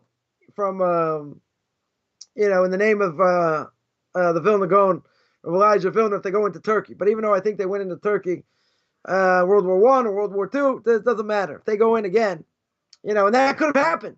A couple of years ago, we spoke about it. He said that very well could have happened because Turkey had the biggest chutzpah in the world. They said Russia was in our airspace. They didn't identify who they were, so we shot it down. You imagine you're dependent on a major world power. You're a rinky-dink army at best. You have no power at all, and you stand up to the world, one of the world powers. They're gonna flatten them like a pancake easily. Totally invaded, not a problem. Not a problem at all. It didn't happen. It didn't happen. It blew over and nothing happened. I don't think there are any major repercussions. But could something like that have happened? Oh, yeah. And then who knows what would have been. So nobody knows. But events are not, when it comes to these type of things, they're not insignificant. If it's somewhere in Africa, people are killing each other left and right, still tragic. I'm not going to say it's not tragic. But in the bigger scheme of things in the world, it's not going to do anything. No one's going to get involved because nobody cares. There's no money, no nuclear weapons, no nothing. Why did the U.S. get involved in Kuwait? Because they're afraid this madman in Iraq is going to take over 70% of the oil. So of course you're going to go in, even if he doesn't have weapons of mass destruction, with all that. Even if they didn't find. But what was more important? Oil. Because if this madman controls oil, you're not going to be paying $5 a gallon, in America. You're going to be paying $10 a gallon like we are here in Israel almost. And this is where the oil comes from. Which is insanity, right? But you have to have a motive. You have to have a motive to get involved, right? America gets involved in Vietnam, right? They didn't want the Russians to get there. They had different resources, etc. They wanted to get there first. They claimed was keeping Russia out. Yeah. That was a big smoke screen. There were certain things they wanted there, certain resources, whatever. They didn't want anyone else to get, so they went in, right? The smoke screen was, it's all about stopping Russia. Yeah. That was a smokescreen. But what do we see from all this? God's turning the screws. Even if you say, no, I'm not getting involved, Right? So God turns the screws of politicians. We see here what happened in Israel. Just another example. Someone comes in, he's got a party. And the way it works in Israel, you have to have someone who forms a coalition. And you have to have, more than, you have to have at least 61. Or 61 or more to form a coalition. So they have a whole bunch of parties, religious parties and Arab parties and whatever. So this guy comes along. How many seats does he get? 4 or 6. Sorry, he got 6 seats. Right? And the Likud run by Netanyahu had like 30, 28, something like that. He couldn't form a coalition. So he took everybody on the other side and formed a coalition with right-wingers, left-wingers, Arabs. And he formed this coalition. What do you see? God wanted this guy in power because it totally came out of nowhere. You're going to have left wingers and right wingers and Arabs sitting together to form. That's insanity. It's total insanity. So what was the platform? We're going to do everything to get. I'm not going to say he's the greatest thing since sliced cheese, right? Different ways. But point is, God's turning the screws here. And he made such a thing that never happened in the history of Israel. Never. You had one party, have the majority, they formed the coalition, that was it. But here, you had too many other parties that couldn't form a coalition. And even if they were elected today, and he got more than 30 seats, that's what they're claiming. More than 30 seats, still not going to be able to form a coalition. It's close. Right? He's close, but he's not over the top. And this guy, who's in power now, how many seats would he get according to this poll that was recently done? 4. How could someone's got 4 seats form a coalition? That's insanity. Right? So what's going on? Whatever reason, God wants him in power. Right? And he wants Netanyahu out of power. Again, not saying I like either one of them. Neither one of them are good. Netanyahu's been better for the religious parties, but, for religious Jews, but whatever. It's just not a good setup. The point, so the whole idea is God needs to orchestrate things. And the way he's going to orchestrate things and put things together, he's going to have different people do different things. Lev malachim biyad Hashem. The heart of the kings are in the hands of God. So when we see certain things, like this war going on in Russia, what do we say? We're going to say, okay, let's see what happens. Could this be the beginning of the end? Could be. Could very well be. It could blow over and nothing could happen. Nobody knows. Nobody knows what's going to be. But God's the one in charge. So the point, again, back to our original point, God needs someone to take off that banner. And that was the Jewish people. And if no one took up that banner, God does not create this world. He's got other worlds. He doesn't need this world. He can play in galaxies, right? He can be busy for infinity. He doesn't need that. Now, what do we see from here? The Torah says, Genesis chapter 1, verse 31, it was evening, it was morning on the 6th day. Meaning, God needs the Jewish people to accept the Torah. Right? That's what Shavuos represents. The acceptance of the Torah by the Jewish people. So what do we see? It's a tremendous obligation for the Jewish people for what? Keeping mitzvahs. Keeping Torah. Because all of creation we're learning over here is dependent on the fact Jews keep Torah. And if God forbid Jewish people disappear, which God promises will never happen, but if God forbid that would happen, we go back to Genesis chapter 1, verse 2. So we see the Jewish people play a major role. They play a major role in keeping mitzvahs and keeping Torah, because that's the condition of the world. That's the condition God makes between himself and all of creation. That a nation is going to come and accept what the Torah says. Now, someone is going to ask the $1.5 million question. The $1.5 million question is, but isn't it true? 90% of the Jewish people don't keep Torah. They don't keep Torah mitzvahs. So even if a percentage or a large percentage of Jews don't keep the Torah, God forbids, what happens with the covenant? Covenant stands. Even though there'll be a tremendous price to pay. Now, the Rabbi Chaim, his commentary of the Torah, when he talks about the confrontation between Esav and Yaakov, what does Yaakov do? Yaakov splits up his camp. So therefore, if Esav kills part of it, the other part will escape. Therefore, it means the Jewish people never get destroyed. Even if the last remnant of Jews is a 10% of the Jewish people, what happens to the other 90%? They get destroyed. They don't keep Torah mitzvahs, they get wiped off spiritually. Some people will say, when the Messiah comes, they're all going to repent. Halavai, that would be true. Right? Halavai, that would be true. I don't see it. And someone told me today, why are you such a pessimist? You could be an optimist. I could be, but I'm also a realist. At the same time, the Rabbi Chaim said, God is never going to ultimately destroy the Jewish people. There's always going to be a remnant. And he alluded to the fact that even if, Jews of Europe get destroyed, there's still going to be Jews in Israel. There's still going to be Jews in America. Still going to be Jews in Australia. There'll be Jews all over the world. It just might not be a high percentage. Right? So whoever's left, who's ever left standing, God makes an eternal promise. God says this Torah is going to be eternal. Jewish people are going to be eternal. They're never going to be destroyed. Now, the question is, what do we look like at the end?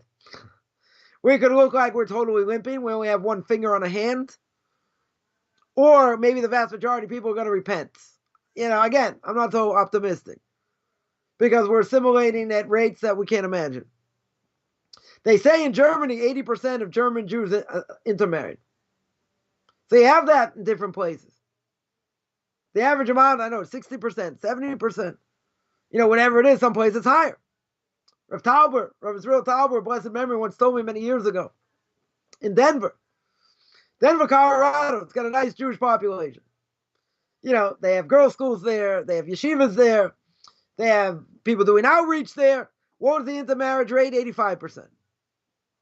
If you're talking about a nothing place, like where I grew up, I can understand it's that high.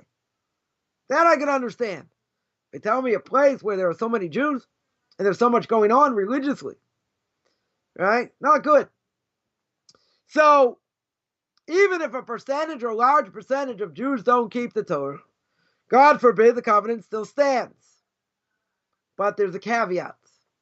What's the caveat we always say? The caveat is, even if they stand, there's going to be a serious price to pay. And we mentioned before by the Korban Aron. Korban Aron says the Jewish people are close to God. The closer we are to God, the worse it is. Now, what about someone who's intermarried? What about someone, grew up as a potato farmer in the prairies, right? No offense to anyone who's a potato farmer, grew up in the prairies. What if they don't know any better? That means they're not going to get punished? Of course they're going to get punished. Not going to be the same if they do it by accident. They don't really know, right? But if you would ask most Jews today that belong to a synagogue, and you ask them, is it, X, A or B? A or B, is it okay for a Jew to marry a non-Jew? Yes or no? Don't give me but, and it means this, and it means that. Yes or no? So if you're affiliated with the synagogue, you'll say no. But if you're not affiliated with the synagogue, most likely you'll say it doesn't matter. Right? It doesn't matter. And if the Jewish people die out, okay. Right? But when someone does something so egregious, it's going to be a price to pay. There's going to be a serious price to pay. And again, I'm not going to say this is the reason why the Holocaust happened. Right? But I would say a major factor involved is the fact that assimilation was out of control. Way out of control. In Europe. So if that, and some will say, and religious people didn't protest. They should have protested. Should have said something. And the fact they didn't, they also got severely punished. But even so, is that the reason? I'm not going to say it's the reason. Is it a factor? Definitely a factor. So what do we see? We see throughout the millennium, we don't do the right thing, we get smacked around. Totally smacked around. So the reality is the covenant is still going to be there. Covenant's not going to change. But the difference is going to be a price to pay. Torah tells me clear. You do the right thing, everything's good. You do the wrong thing, you're going to pay. You're going to pay. So this is now the inspiration potential converts in Noahide say and have when they say it's such an awesome responsibility to want to keep Torah. Right? It's unbelievable. Because the whole point of creation is the fact that Jewish people are keeping Torah mitzvahs. If the Jewish people didn't keep Torah mitzvahs, world goes back to Genesis chapter 1, verse 2. But someone coming from the outside says, I want to be part of the Jewish people, and I don't want to convert, but I'm going to stay in Noahide, and it really doesn't matter, whatever happens, we're going to keep the Torah to the best of our ability. But what an awesome responsibility. Halavai, Jews would say such a thing. Born Jews would say such a thing. Right? It's a huge responsibility. That's true. So, a non-Jew would say, a potential convert, let's say, would say, come on, being a Jew is a tremendous opportunity. It's a tremendous responsibility. So that's, that I would say is tremendously inspiring. Tremendously inspiring. Why? Because they would call themselves Jews by choice. They're choosing Judaism. They weren't born that way. Most people who are Jews today, a lot of people are embarrassed about being Jewish. Some people have Jewish pride. Okay, the vast majority don't. They'd rather been born not Jewish. At whatever level they kept things, they didn't keep things, whatever they did. Most people don't want to be Jewish. If they had no opportunity, I remember a great rabbi once said to a bunch of unorthodox kids, if you had no opportunity to push this red button, and this red button would change you, you would never be Jewish. I bet a certain percentage, of you would choose to hit this red button. So one of the kids said, Rabbi, you're wrong. It's not a small percentage. We'd all choose not to be Jewish. If we had an opportunity for a choice, of course we choose not to. Why? We get made fun of, not, all kinds of things. Discrimination, anti-Semitism, tremendous amount of things. But what does it mean to be a Jew? Right? Is a Jew just being what we call that cardiac Jew? Right? That Jew at heart. Someone who's a Jew at heart, they do whatever their heart tells them to do. They feel very Jewish, very good. Doesn't mean they do anything. Judaism is about action. Judaism is about what I do. In many ways, it doesn't matter what I think. Nobody cares what I think or anyone else thinks. Question is, what am I obligated to do? Right? So people will say, come on. Or someone would ask like this. They would say, okay, let's say, someone in my case, someone who is born Jewish and chooses to become an Orthodox Jew. Right? So what will be the obvious question? Why do they choose? Why do they choose that? Why would anybody, let's say better, why would anybody choose such a thing? Or a non-Jew to convert? So they say, well, they're really interested in truth and this and that. But it's a hard lifestyle. It's a lifestyle you need to dedicate. Learning Torah is not just learning other types of things. Other types of things, depending what it is, how much do I have to concentrate doing it? Okay, I learn it, I master it. You got to practice at it. Okay. Learning Torah, it's not that way. Learning Torah, you have to be all in. And, and I see more and more. People are not all in. They come out cracked. That's just, people can say, oh, that's just your opinion, this and that. Yeah, all in. Yeah. The reality is you can't be half in. There's no such thing, as Michael Douglas's son said, hey, if Grandpa, i.e. Kirk Douglas, was Jewish and you're half Jewish, does that make me a quarter Jewish? And the answer is no. It doesn't make you Jewish at all because your mother's not Jewish. Right? And Kirk Douglas's mother wasn't Jewish. Right? So finished. So Coffman's law would be, you want to convert, you want to do everything great. You want to stay in Noahide, great. But, if you're going to do it, you do it right. If you don't do it right, it's a hodgepodge. And the odds of you passing that down to your kids, is very slim. Yep. In my case, my mother had 4 aunts and an uncle. She has one aunt that's still alive in her mid-90s. An uncle, I think, just turned 89. Now, one other sister, one sister, their line spiritually wiped out. Another sister is on life support. 2 other sisters are knocked out. And this uncle, his great uncle of mine, so he had a few daughters. So their kids are Jewish. So it's only a matter of time before they die out also. Right? So basically, out of 5 lines, 5 spiritual lines. And sorry, I forgot to mention. My line, right, through my mother goes through me. Because I got 2 brothers intermarried. So therefore, it's through my kids that keep that line together. So basically, you got 3 lines that are knocked out. 2 lines that are totally knocked out. One's on life support, one goes through me. Right? Or really 3 that are knocked out. And there are 2 on life support. So you look at that, that's the norm. That's the norm. Now, Judaism will not succeed in such a way. There's no possible way. Because if you take out my line, you get 4 out of 5. 4 out of 5. If you got 4 out of 5, that 5 is eventually going to die. That means you were 0 for 5. You're 0 for 5. That's never good. Wow.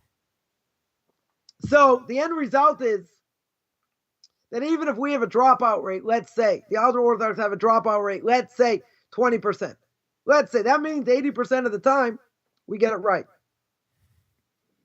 Even those numbers maybe go up a little bit. In the secular world, what are the stats? 60, 70, 80% into marriage. So what are the chances of you passing it down if you're lucky? 10%. 15%, I'm being generous. Right? That they're just Jewish by name. Right? That's the joke. When's the person ever going to use their Hebrew name? When they're born, 4 times. When they're born, when they get bar mitzvah or bat mitzvah, when they get married, and when they die. That's the only time they're going to use the Hebrew name. So you're going to say, so we're living in that type of generation. So how many people are going to be left by the end of days? Even before the Messiah comes. Spiritually, you got 70% of the Jewish people potentially wiped out right now. It's like what happened in Egypt. How many people came out of Egypt? 20%. That means 8 or 9 million people died in Egypt. That's a pretty scary statistic. Right? 20%. Okay, so what's going to be? In the end of days, the cream of the crop will be the Orthodox Jews. They're the only ones that can pass it down. Other synagogues, all these places, are all dying. Right? So now, someone comes along and they're inspired. And they want to live inspired. Right? They want to be potential converts or Noahites. And they say it's an unbelievable responsibility to want to keep the Torah. Or a secular Jew wants to become religious. Tremendous responsibility. That's what we see over here. Because God says, as the Talmud tells us, comes the holiday of Shavuos, if the Jewish people don't keep the Torah, the world goes back to chaos. So we have an obligation to keep what we're supposed to do. Without getting into all the proofs and why God exists and why it's our obligation, why Judaism is true. Watch all my videos on Tanakh Talk, spoke about that. The point over here is what?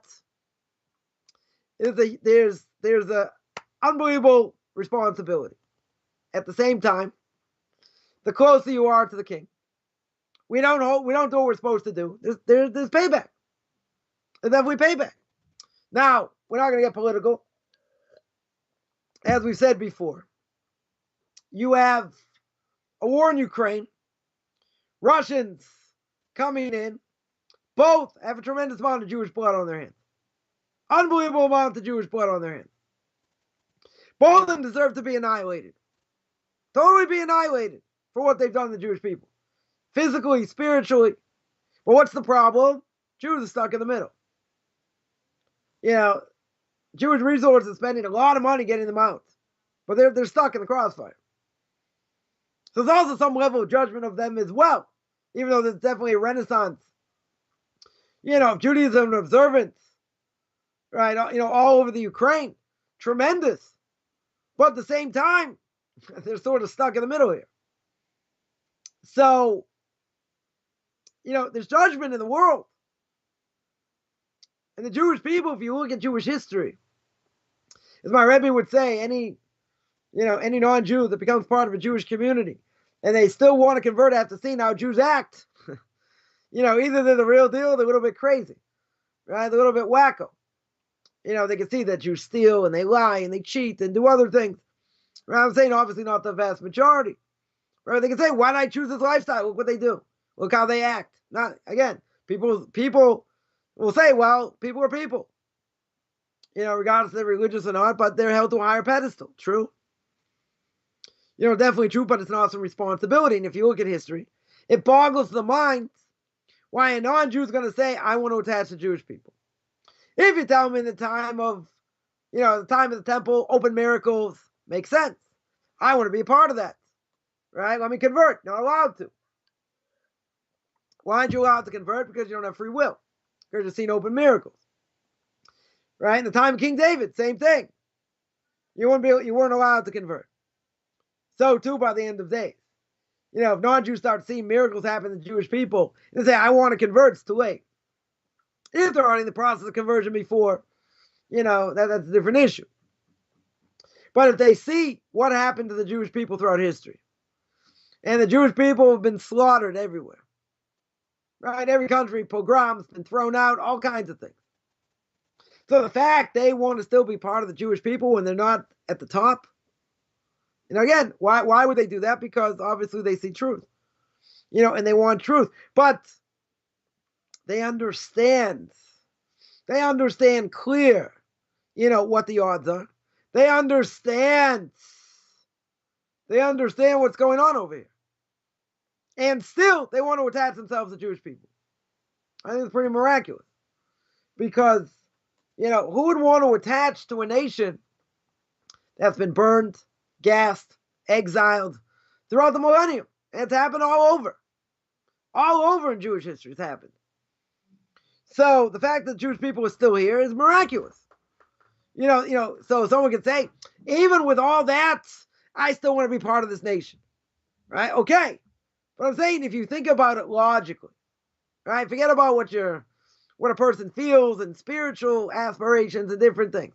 Logically, you're going to be part of a nation or want to be part of a nation that's been annihilated, destroyed, expelled, been inquisitions, pogroms, Holocaust. You got to ask the question, are you in your right mind? Or as Coffman would say, are you off your cotton picking head? Why in the world would you choose such a thing? So most people would say, I came out of the church. I saw the church wasn't true, but the church, Christianity, what's it based on? Judaism. So I'm going to look into Judaism. Okay. You're searching for truth, but there's a whole lot of baggage. There's a huge amount of baggage that you're going to attach yourself to the Jewish people. I can understand if the Jewish people are at the top, right? No pun intended. They're at the top of the totem pole. All kinds of good things, wealth, no problems, all kinds of things going on that are good. Then I can understand, open miracles happen to them. I can understand you want to attach yourself to Jewish people, right? But if you're a student of history, and you look into what happened to the Jewish people in the past, you'll say, come on, there were glory days in the time of the temple. They had real power at the time of the first temple, right? No question. The time they came out of the desert, they accepted the Torah, they annihilated everybody. Anyone who came in contact with them, unless they sinned, right? We see from the from the kings, and throughout that history, that when they did the right thing, they were attached to God, very good. When not, yeah, there were problems. But again, if you look at the whole scope of Jewish history, if you weren't born Jewish, I would say it makes absolutely no sense someone's going to want to join. You're joining a losing franchise, essentially, right?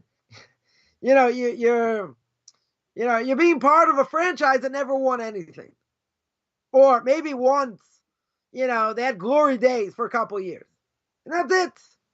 And then they went into oblivion, seemingly into oblivion. That's really what's happened to Jewish people. They had success by the first temple. No question. Also to a certain extent by the second temple wasn't the same. There's certain things missing by the second temple, not in the first temple. Okay. But at the same time, what do we have? After that, it's been downhill.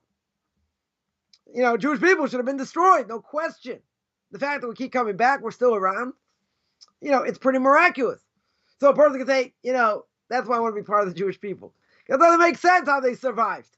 I want to be part of this group because look what they've done. Exponentially, giving charity, other things. Okay.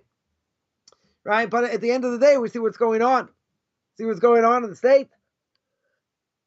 In other places, anti-Semitism at all-time high.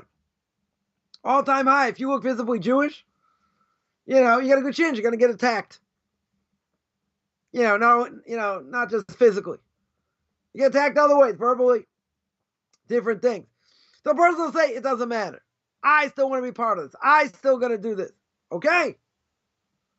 Right? But if you look at what we mentioned, there are people coming out of Christianity, paganism. They want truth. And they want absolute truth. And they don't care.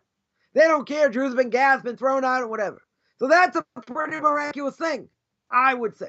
Say, what do you mean? Someone's interested in truth. Someone wants to be part of the real deal. I get it. But in the bigger scheme of things, a person can say, I can convert. And these, when a person converts, what happens? I got this question last week.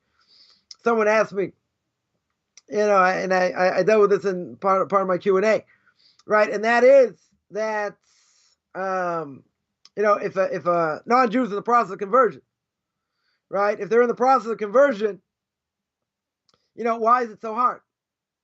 Why is it, have problems with livelihood, have problems with this, have problems with that?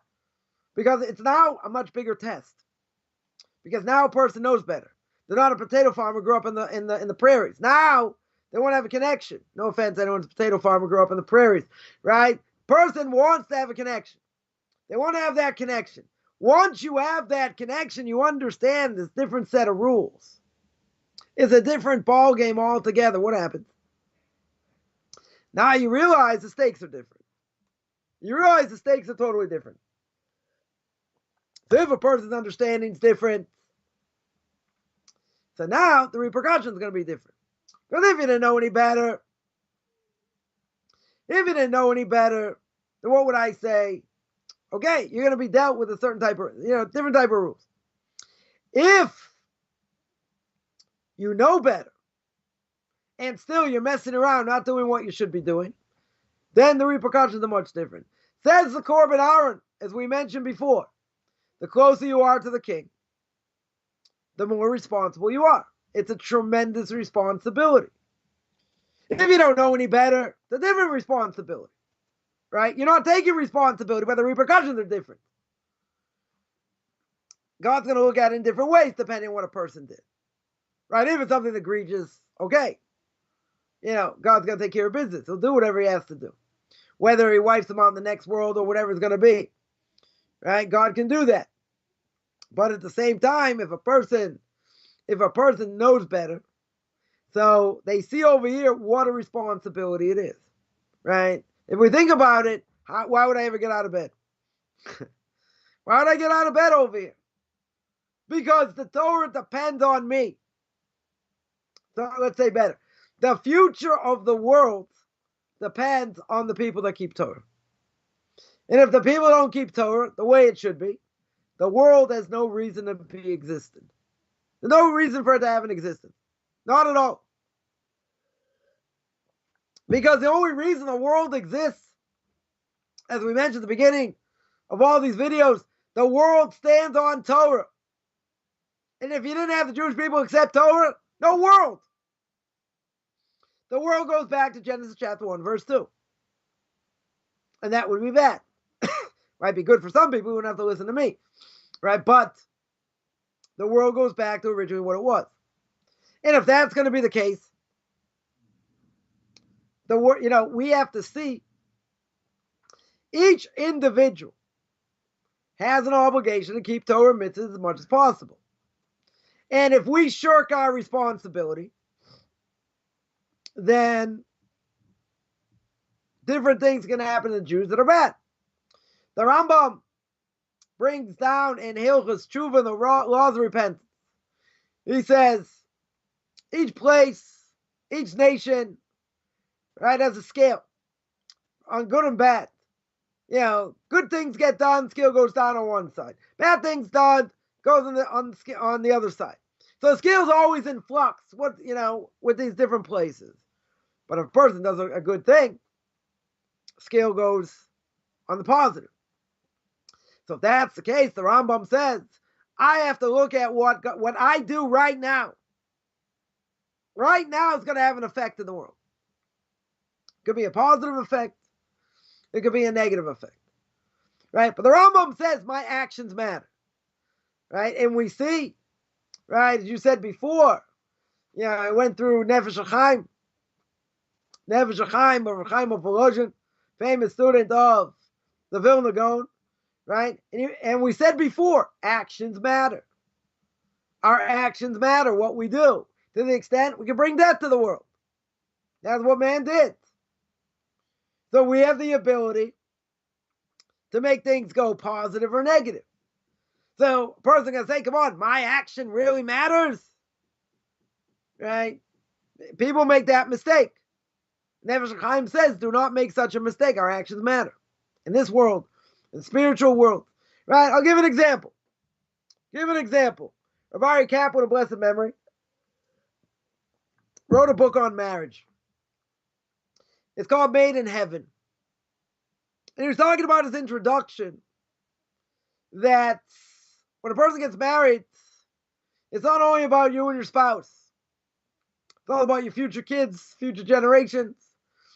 So as I was reading this, and he's saying that, come on, this doesn't just affect you. It affects your spouse. It affects your kids. It can affect your grandkids. I was like, not me. And I shut the book. I didn't get past the introduction. because there are serious repercussions. A person can say, wow, why would I have kids? Look how they could turn out. Look, it could be totally negative, different things, But at the end of the day, we have to put our best foot forward, right? We have an obligation to have children. Non-Jews have an obligation to have children, to inhabit the world. Doesn't mean they have to, doesn't mean they have to have children every year. It can be balanced, whatever it is, right? Without getting into that. But the whole point is there are repercussions. There are physical repercussions for what we do. There are spiritual repercussions. Physical repercussion could be if a woman is pregnant and God forbid smokes, crack, what happens? Her kids can come out deformed. Is it the fault of the child? No. Child didn't do anything wrong. But there are repercussions, spiritual. Now, a person could have a relationship with somebody, have a child, they're not allowed to be together, right? These two people not allowed to be together. And they create a child called a mamzer. Translated as a bastard child, but it's a child from a forbidden relationship. Now, who can that child marry? That child can only marry someone of the same relationship, came from a similar relationship, or convert. Now, people got to jump up and down. Why convert? Why is the moms only allowed to marry a convert? Can't marry, quote unquote, a regular Jew. What are we, second-class citizens? So there's a reality. The reality is converts, no offense to any converts out there, or potential converts, and that is they don't have genealogy. They don't have a pedigree. We have a pedigree. Comes from Mount Sinai. No one will tell me their soul was also at Mount Sinai, got messed up through intermarriage, and now they have to go through conversion. Okay. But they still have a blemished pedigree. So therefore, a mamzer, who also has a blemished pedigree, can only marry someone of that same category. In other words, same relationship, or someone who has a blemished pedigree. Who's the blemished pedigree? By a convert. They have a blemished pedigree. Right? So, that being the case, there's a spiritual reality. Just like there's a physical reality, there's a spiritual reality.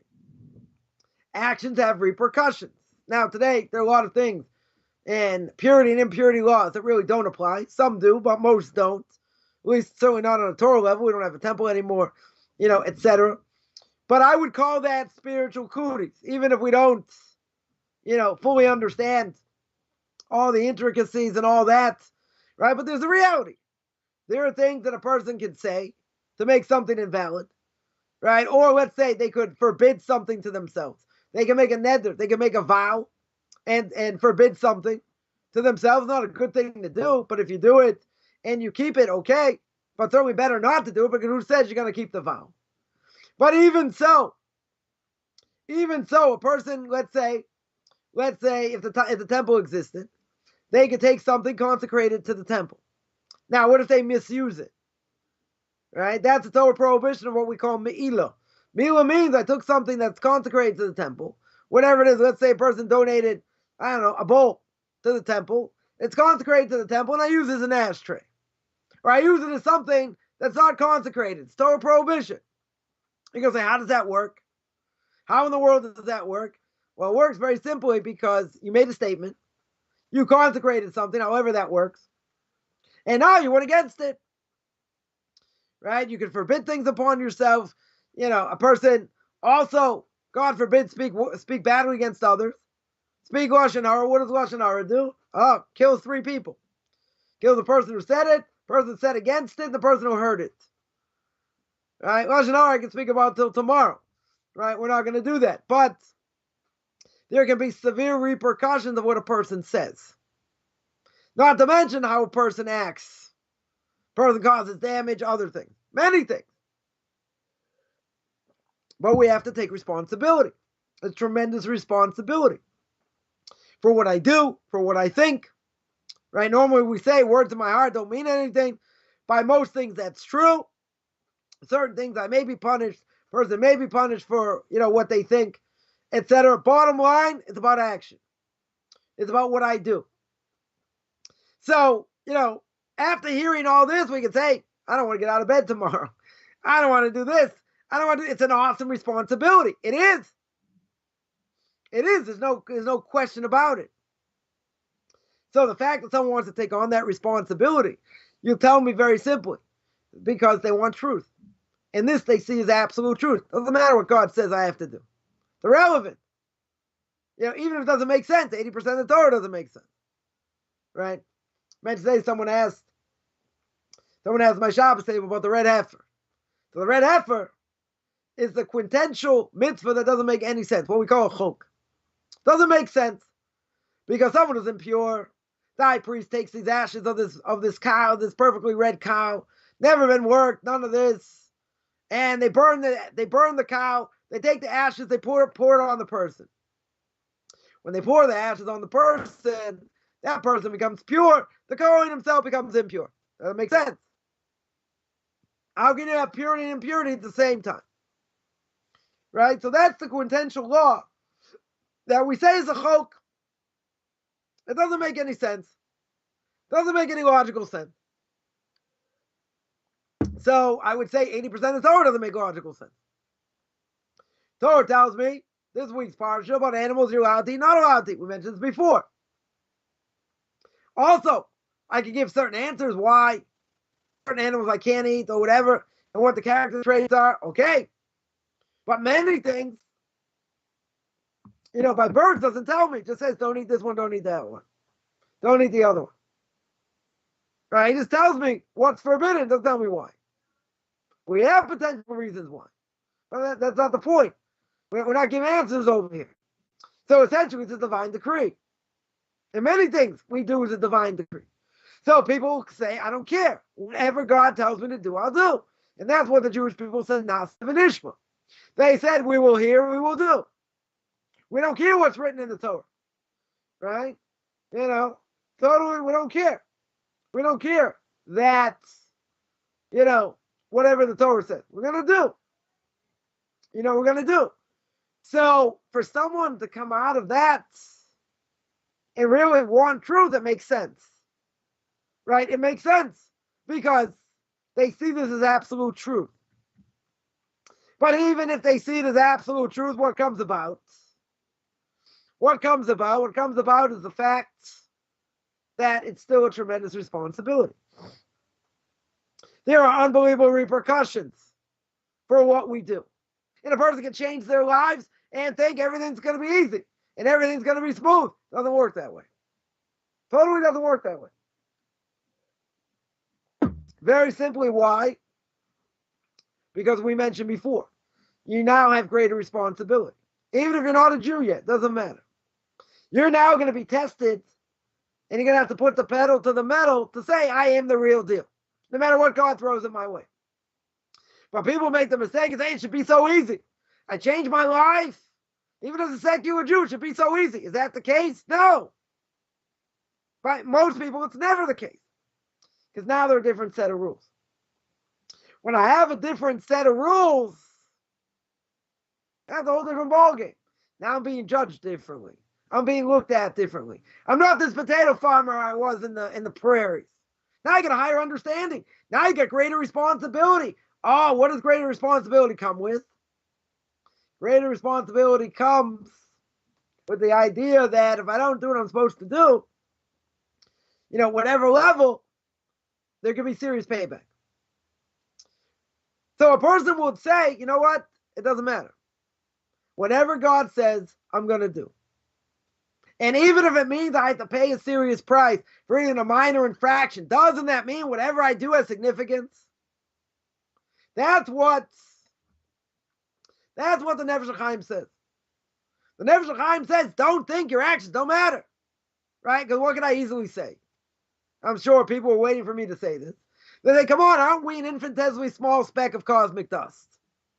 We are. I grew up in a town, in a city, in a state, in a country, in a continent, right? On a planet, in a galaxy. Okay, we're getting much smaller.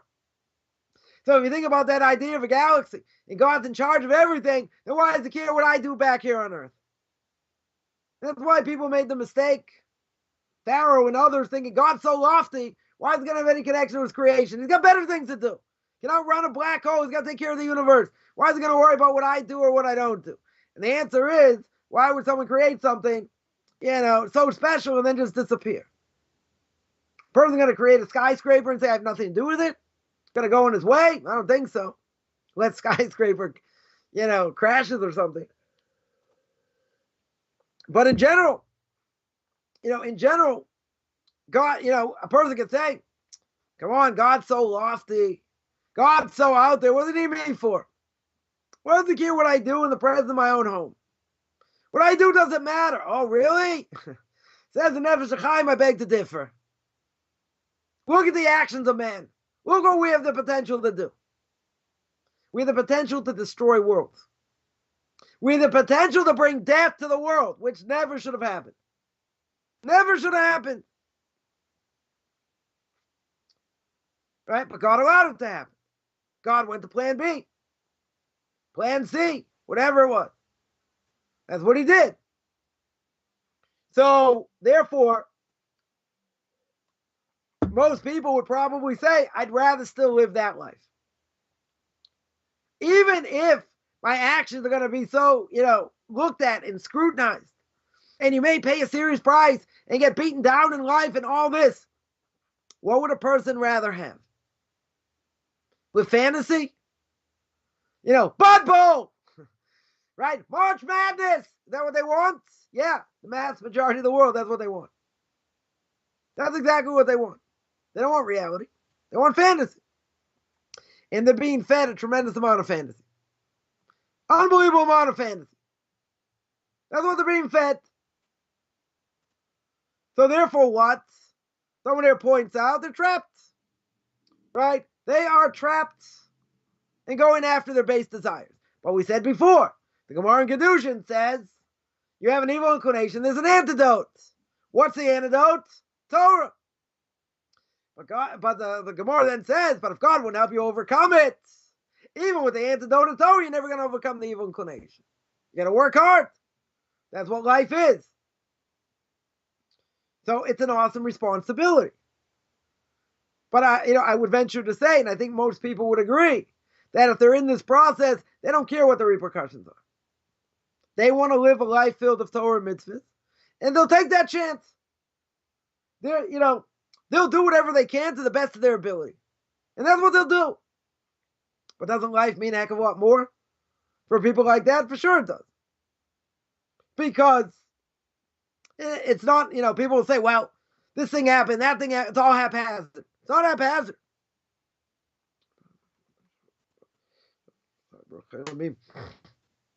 It's not haphazard. We pay a price for what we do. For better, for worse. Right? So potential convert, yeah, you might have an easier life before. It ain't going to be so easy now. Some more, some less, whatever it is. It's not going to be so easy now. What's the reason?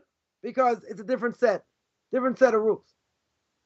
And a non-Jew doesn't convert. They become a Noahide, right? And they want to be a Noahide. Or also can be tossed around. Why can they be tossed around? Because it's a different set of rules.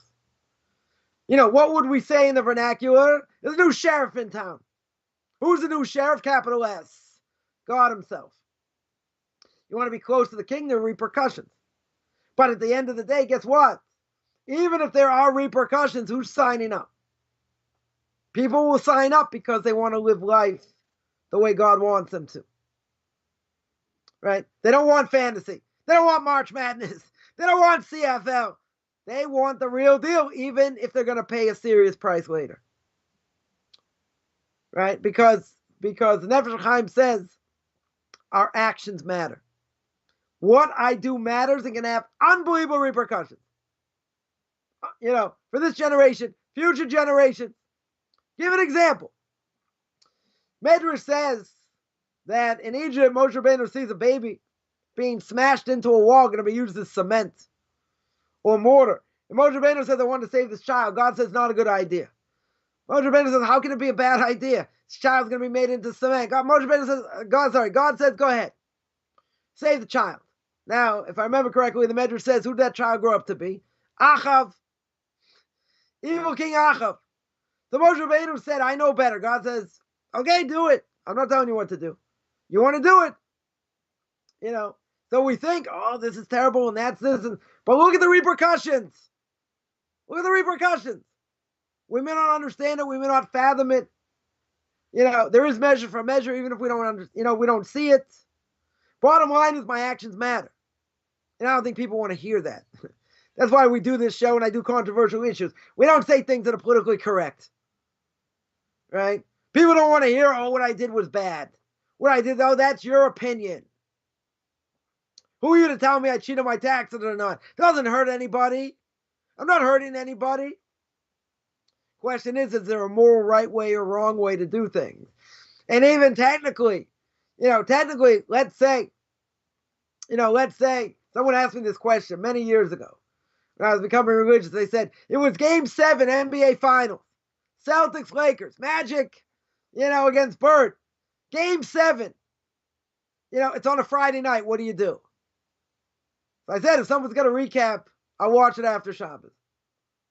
Now, technically speaking, I can leave the TV on, not change the channel, in the middle of my meal, or, have a quick Shabbos meal, watch the entire game, right? Because, it's going to be 8 o'clock, 9 o'clock at night. So, if it's in the summer, Shabbos gets over late, so Friday night, get back from synagogue late. So you catch most of the game. You leave it on. Is there anything wrong with it doing that? Technically, I didn't do anything wrong. I didn't change any channels. I didn't turn it on with the time. I left it on. I left it on the same channel. Same channel. Right? I finished my meal, say some words of Torah. I go sit down and watch the game. And I watch them win the title. Great. Did I do anything wrong? Technically, I didn't do anything wrong. But you're called menuvel b'reshus haTorah. Menuvel means I'm disgusted in God's eyes. But I didn't do anything wrong. I walked out of my house. I went outside, walked down the block, and I was window shopping in the store. Not going to buy anything. But I was looking in.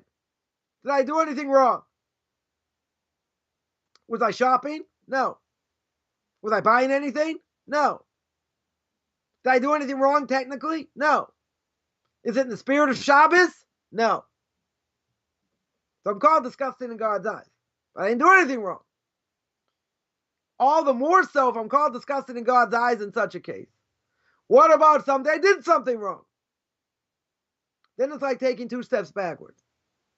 In order to get where I was before, I have to take 2 steps forward and then I have to go forward again. So we're trying to run up a down escalator.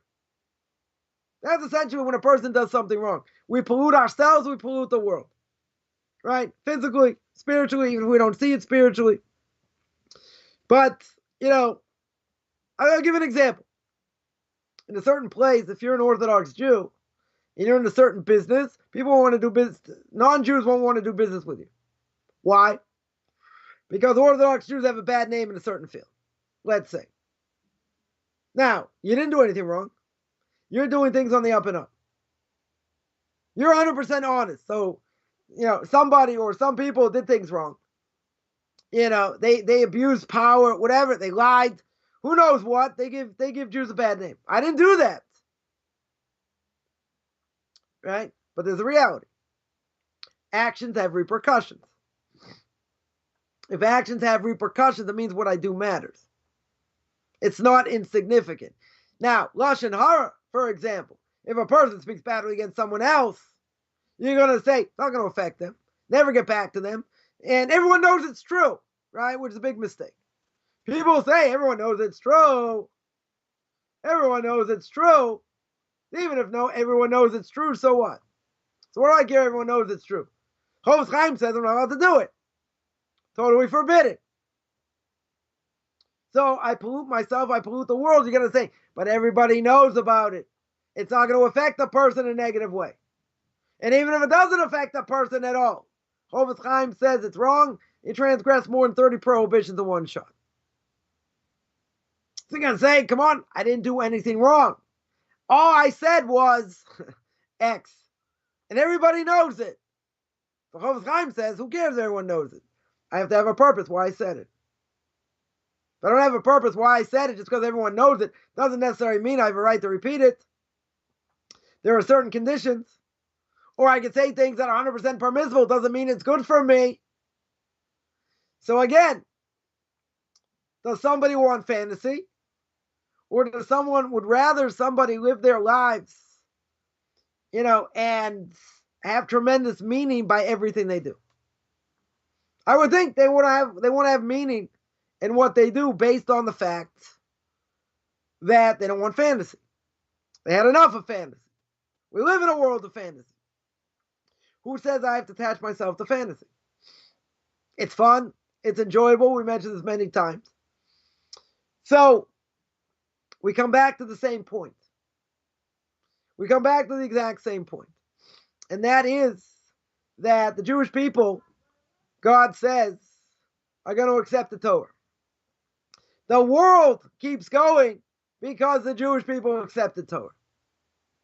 So if that's true, there's a huge responsibility for what I do, for what I say, for how I act.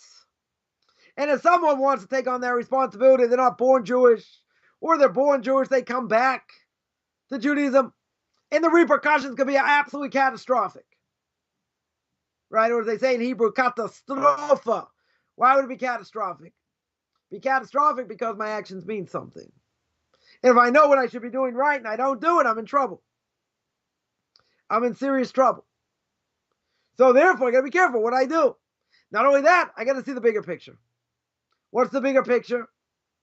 Bigger picture is look what happened to Jewish people collectively throughout the millennium. Pogroms, Holocaust, whatever. So you're going to say, but I didn't do anything. We're all guilty of something. There are very few people who go through this world who've never sinned. There are a handful of people that have gone through this world that have not sinned.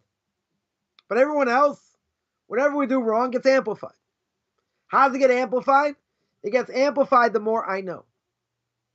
Right? And if a person grew up in the prairies, no offense, anyone grew up in the prairies, you're not going to get punished as much.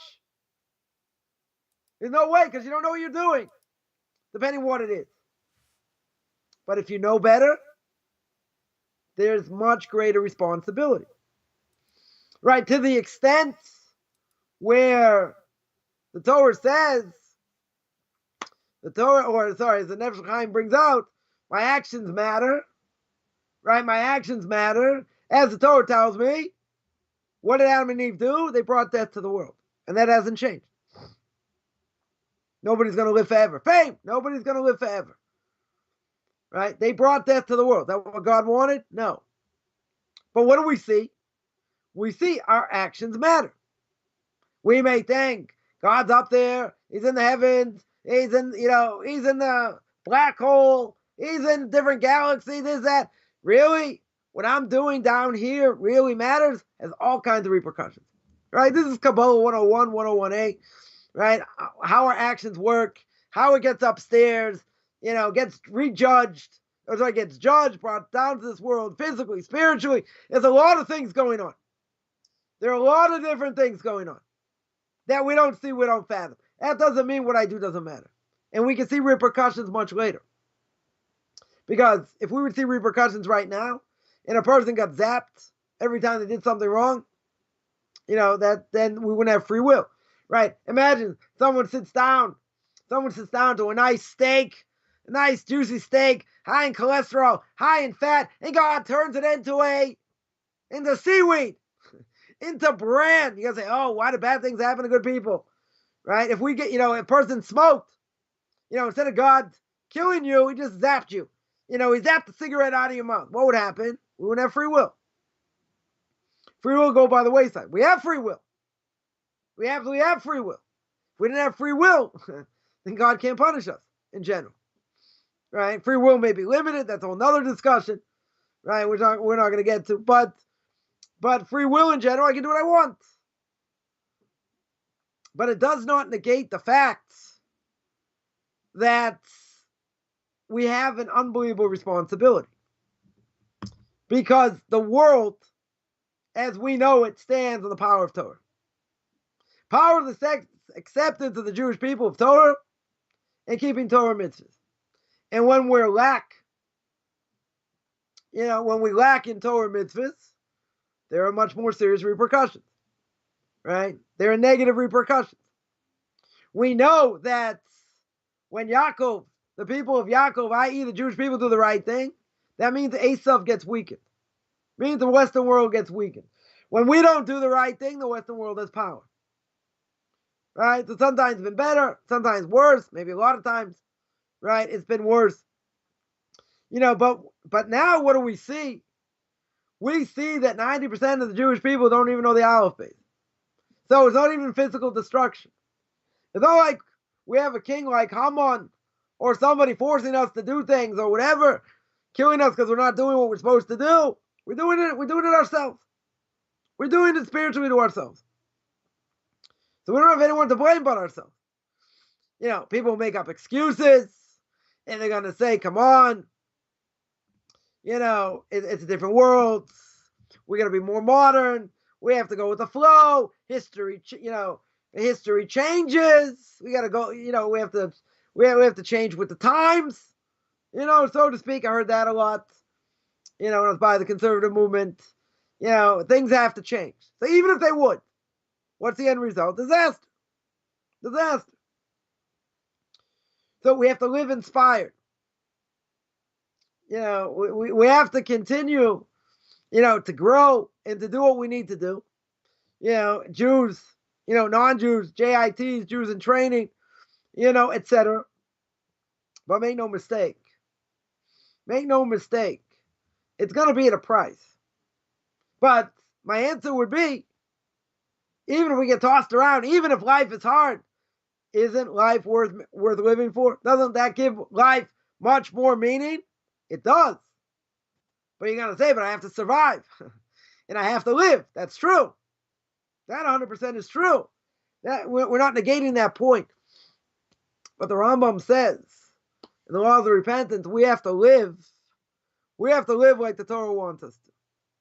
And if we don't live the way the Torah wants us to, what's going to happen? So there'll be payback. 100%, there'll be payback. Right? So now, there's a question. How can we improve if we only hear what we do is good? Now, let's think about it. I remember asking a great rabbi many years ago. One of the things he said was, children today have a tremendous lack of self-esteem. Right? Lack of self-esteem. So he said we got to praise them and praise them and praise them. Right? Certainly not criticize, if we praise them as much as possible. So I said, if you do that, they're going to have an ego. They're going to have a big ego if we do that. So he told me, I can also work with people like that as well. All right, so the question is, okay, if we only hear we do good, right? We only hear the Jewish people are good. Even people don't keep very much. Look how many mitzvahs they really do. They don't know about it. I don't think everyone's being praised over here. Not the things I listen to, in general, are people telling, unbelievable praise to the Jewish people. I don't hear that. And even if I would, and people would say, yeah, look at what Jewish people are keeping today. Look at the mitzvahs, kashrus, yeshivas, girls' schools. Yeah, that's all true. That's all true. Remember one thing. Remember one very simple thing. And that one simple thing is look what's going on though. Look at the absolute destruction of the rest of the Jews in the world. You can say it's not my fault. I'm doing what I need to do. Hopefully. If a person would learn Mussar on a daily basis, on a weekly basis, you're not going to be told you're only doing good. People may want to build us up and say, wow, look at this, you did that. But if we really take note of what we've done during the day, before we go to sleep, we make a cheshbon nefesh. We take an accounting of what we've done, how we spoke to others, how we reacted. Did I learn enough Torah? Did I sleep too much? The list goes on.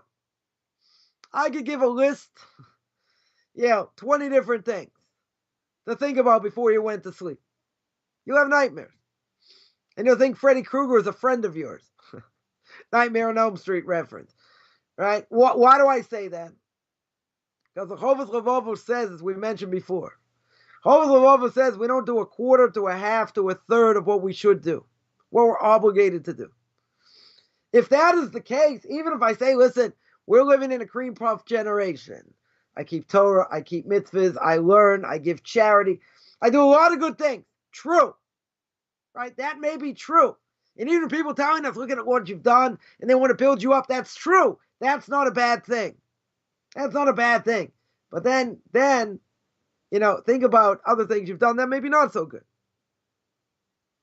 You don't have, you can't have it just one way and say, oh, look, they're praising me for all the good things I've done. Okay. What about other things you've done that aren't good? What about things that you have remorse, regret for doing or saying? That's what Musar is. Right? And that's what we haven't even, we're definitely going to have a part 2 next week. Right? But here, a person can say, listen, I've learned a lot of Torah. Right? I learned a tremendous amount of Torah over the years. More than, a lot of people. That's true.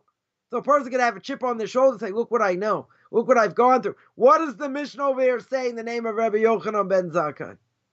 If you studied a lot of Torah, you don't take credit for yourself. Because that's what you're created to do. So a person can say, wow. They can praise you.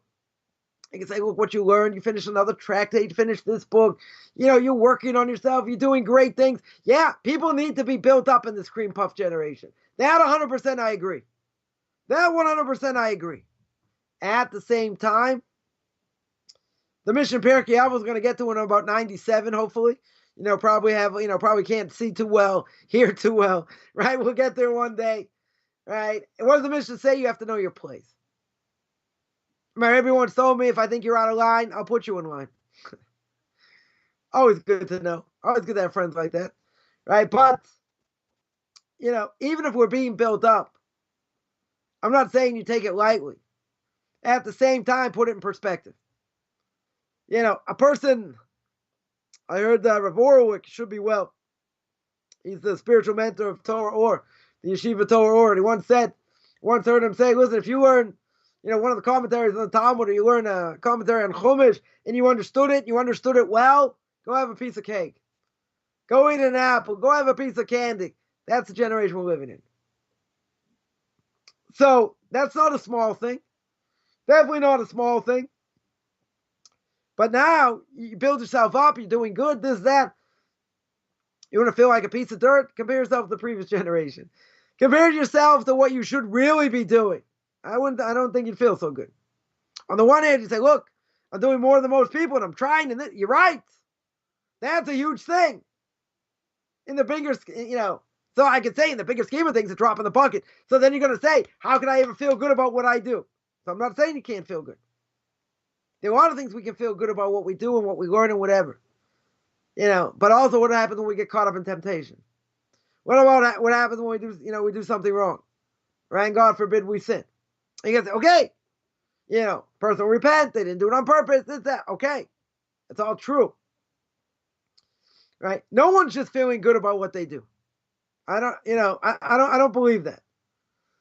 I don't believe that. So Zonia points out, yes, you have to, you have to have a balance. You're right. Right? There are other people who just say it's all gloom, it's all doom and gloom. Right? It's all bad. We didn't do anything good. Well, that's not true. There are things we do good. Can we do it better? Yeah. Can we do it a lot better? Yeah. Are we very weak today? Yeah. Doesn't take away from what we do. Because 95% or more of world Jewry not doing anything. They're doing very little. So if I'm doing more than that, got a lot to be thankful for. Does that mean I'm holding where I need to be? No. Does that mean you don't make mistakes? No. There are different levels. Right? So someone here points out, you're right. You need a balance. But, there are some people, that speak. It's like, doesn't matter what you did. God still loves you. Everything's good. Well, it depends what you did. It depends what your level of repentance is. It depends if you did it on purpose or not. A person says, well, God will understand, and I'll sin and I'll repent. You can't do that. That doesn't exist. And your person desecrates Shabbos on purpose in public. You got the status of a non-Jew. You got to repent. Serious repentance. No matter if you're holding better. As an 18-year-old once told me, I'm holding better than 95% of world Jewry. Cut me some slack. What if God doesn't think so? What if you have greater potential? You have a lot greater potential. If you have a lot greater potential, guess what? We got to work hard. We seriously have to work hard. And if we don't, we'll pay a price. We'll definitely pay a price. I'm not saying we shouldn't feel good. We're keeping Torah mitzvahs. We should feel good. 100% we should feel good. You got to put it in perspective. I'm not saying you beat yourself down and say, oh, what I did isn't worth it. And, I'm going to sin anyway. Whatever. In God's eyes, previous generation, all these different things are true. It's all true, but you have to put it in perspective. We don't rest on our laurels. That's not a Jewish concept. Just because I'm doing the right thing and I'm going to the right path doesn't mean I always do that. Doesn't mean I always think the way I should. Doesn't mean all the actions I do to the best of my ability. Doesn't mean that. I can feel good about what I do, and hopefully I can feel good about what the direction I'm going in. But we'll have setbacks. We'll have valleys. We'll have plateaus. You're never going to feel, a person should never feel so good about themselves, that, God's not going to touch them. And God's going to be so happy what I do. Doesn't matter if I slipped up here or slipped up there. Not going to matter. Totally not going to matter. But we have to put it in perspective. A person's going to live the other way. And they can say, well, what does it matter what I do? I didn't do it the right way 100%. Or I could have done it better. I could have done it a different way. I could have, we could always second guess. Very easily we could second guess. And think I could have done it like this, could have done it like that. I didn't, whatever. Could have. What's that going to do? It's going to make us do nothing. Because then, I said, well, what does it really matter anyway? I didn't have the proper thought. God's going to zap me. This is going to happen. That's going to happen. You got to look at it in perspective. Listen, in Psalms chapter 34, what does King David say? Right? He speaks about not speaking badly against others. He said, stay away from evil and do good. Right? This generation, I could promise without a vow here, I could promise someone stays away from evil, they'll have a portion in the world to come. Do good, my explanation, that's optional. Right? That's just that's extra. So to speak. So the reality is everyone according to their level. I think there are a lot of things we're thankful for, we should be thankful for. Where we're holding what we're doing, we can never ever rest on our laurels. We can never ever strive for mediocrity. We want to be the best. Resting on our laurels, we can't do. That's forbidden to do. Now, God created the evil inclination. We may fall. We may sputter, so to speak. But at the end of the day, we can get up. We can pick ourselves up, dust ourselves off, etc. But that could also destroy us in different ways. That could, make us feel so bad that, I did this, I did that. How's God ever going to forgive me? No, I'm just going to give up. And God can break us. Right? Let's say better. The evil inclination can break us. Does God want us to be broken? No.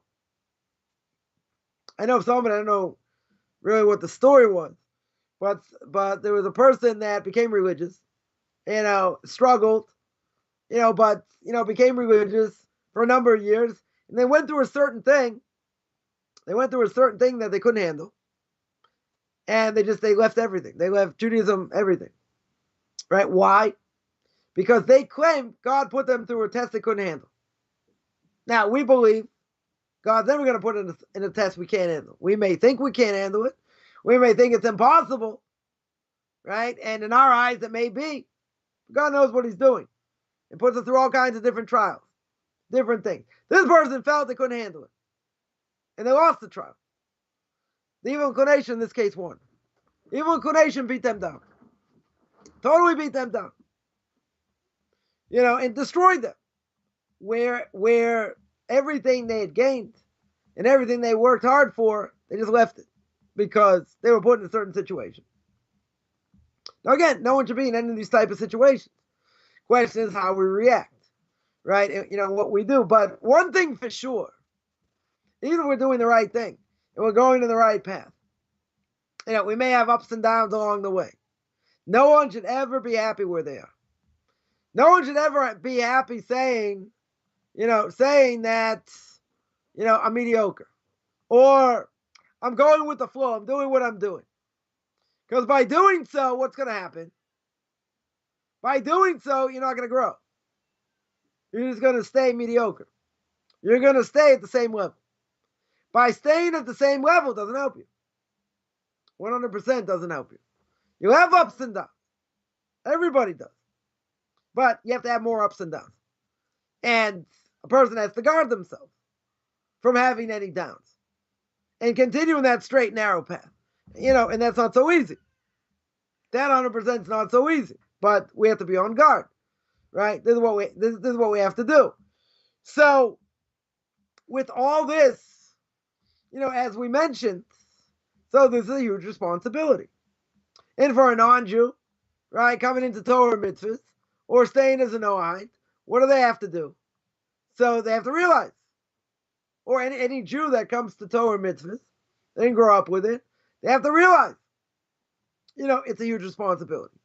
Tremendous responsibility. And with responsibility comes repercussions, which again, a lot of people don't want to hear. They just want to do what they want to do, and they want you to whitewash it. They want you to say it's okay. You can't do that.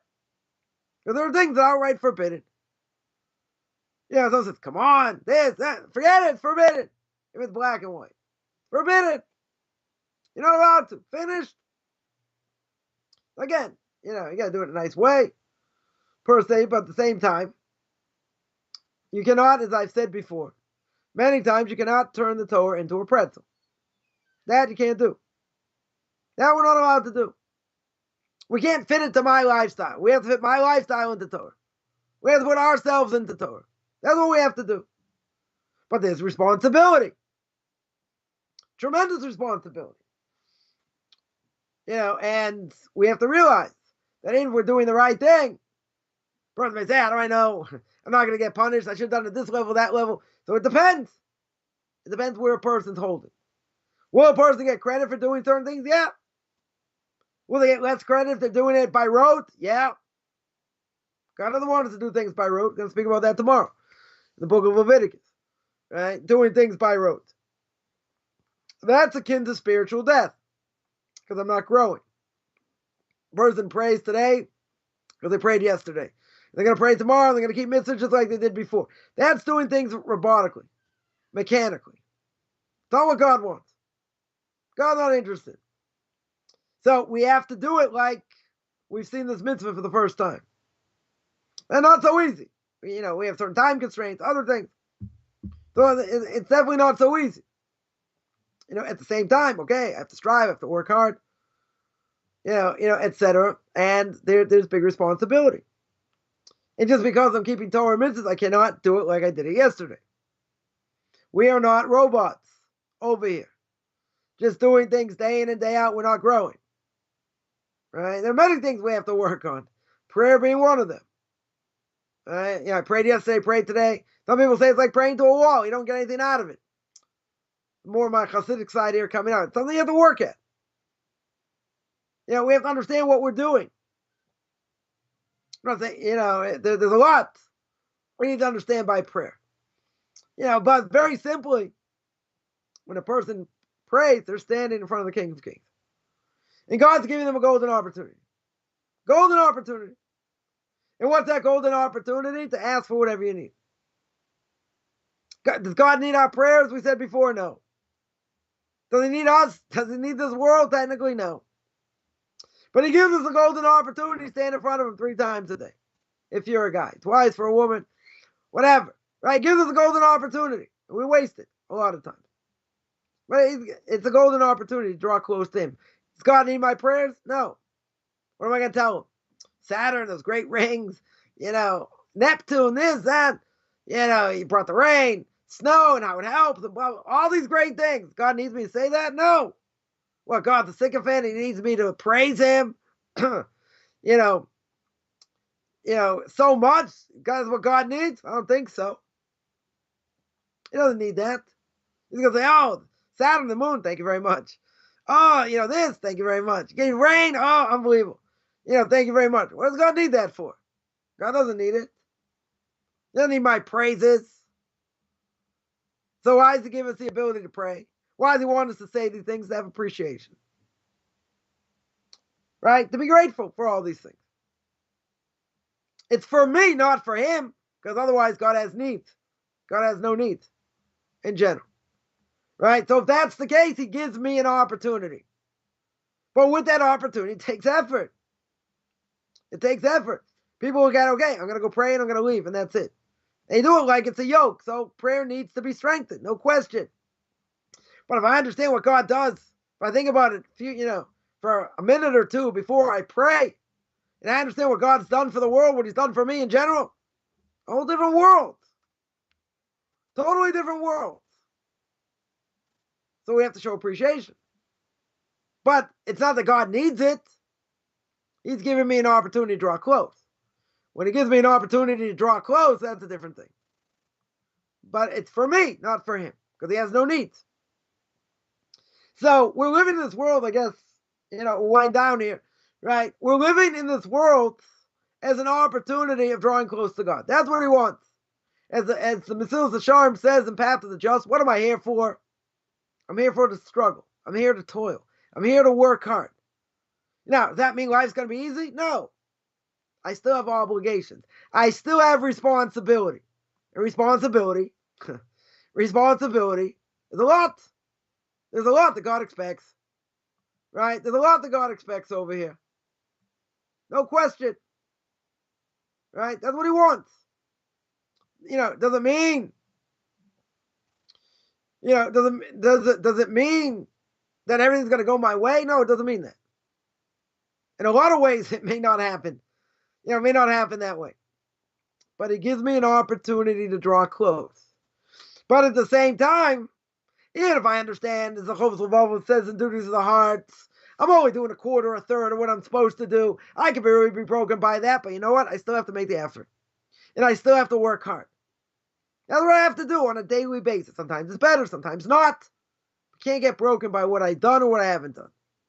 My Rebbe says, if you live in the past, you have no future. Right? I did something wrong. Okay, let's beat it out. Let's fix it. Let's work on, never doing it again, etc. Okay. I have to have remorse. I have to regret. Many things I have to do to go in the right path. Many, many things. Life's not easy. Not one day, not 1 second is easy. Right? At the same time, God wants me to try. God wants me to put in effort. And if I put in effort, it's a different ball game. Then the evil inclination comes in other ways. Right? He's not going to stop. But when God says you make it a commitment, and say, okay, I'm going to try and stop this. I need this and that. So, let's make a deal. Be Monty Hall. Let's make a deal. Right over here. God wants self-sacrifice. Self-sacrifice goes a long way. And I've seen it by a number of people. Certain self-sacrifice they've done opened up doors. Many, many different doors. Doesn't mean before that they didn't suffer. They might have gone through some very difficult times. But once those doors were opened, like the floodgates opened, what changed? So God saw a change. God saw a massive change. Self-sacrifice. You're going to lose a lot over here, and it's going to be tremendously painful. So what does the Gemara say? Lefitza agra. According to the amount of pain, that's the reward. Again, we don't want to suffer. We don't, whatever. But at the same time, the more effort I put in, the harder it is, the more reward. So you can say, but I'd rather be easier and get more reward. It doesn't work that way. At the same time, though, a person who perseveres, the person who seemingly gets to the other side, they overcome certain things, even things that are very hard to overcome. Can't imagine what the reward is, but when God sees self-sacrifice, serious self-sacrifice, and what a person is willing to do, game changes. It's a game changer here. I've seen it by many people. They committed to certain things even if it was hard. And doors opened. You're going to say, my Kesher, what's the connection? Because God wanted something. God saw the prayers are different. God saw the amount of charity they give is different. God saw something where they did something that was very hard for them to do. And by doing something that was very hard for them to do, God opened all kinds of doors. Now, it could have taken a lot of time. Could have taken months. Could have taken years. Who knows? However God sees it. Right? No pain, no gain. So you're gonna say, what, a person has to go through all that pain? Again, it's about responsibility. It's about how much effort I put in. It's about what I take upon myself. Within reason. So that being the case, that means everything goes smooth? No. But when God sees self-sacrifice and he sees what a person's really doing, okay, the game changes here. The game changes. And other things happen that are what we call lamala min hateva. They're above nature. Totally above nature. The things really shouldn't happen. Seen it in my own life, seen it in others, as well. It's a game changer. Now, what changed? I would say, in the vast majority of cases, it was self-sacrifice. What they were willing to do. Now, does that mean there was a guarantee God was going to answer? No. But other things happened based on what they said, based on really what they did, how they acted. Tremendous. Right? It doesn't mean it's easy. And no one should ever think going through life is going to be easy. Even if they choose a religious lifestyle. Whether as a Jew, J-I-T, or whether as a Noahide. Because everyone's going to admit. Everyone will admit, I would assume, some more, some less, that anyone in this process, in either case, didn't have it easy. There were things that were easier, some things that were harder, but they didn't have it easy. And when they chose this process, all kinds of things started to happen. Why did they start to happen? Because the rules changed. God saw it in a different way. God says, okay, you want to take greater responsibility? Okay. Different playing field. Totally different playing field over here. So that's what the Korban Aaron says. Korban Aaron says, when you're closer to the king, and now you understand what's going on, you want to be close to the king. Guess what? The repercussions are much greater. Much greater. So someone who comes back to Judaism as a secular Jew, or a J-I-T, or a Noahide, they're coming in. Now it's greater responsibility. Now I understand better. If I understand better, right? If I understand better, then the playing field is going to be a lot different. And if a person thinks they're going to change, and, things are going to be a lot easier and all that, think again. That's not going to happen. Right? In general, that's not going to happen. Right? And it makes sense why. It definitely makes sense why that should be. Right? So, as we've seen many times before in Pirkei Avot, we see that there's a lot more to this Mishna than we think. Some of it's clear cuts.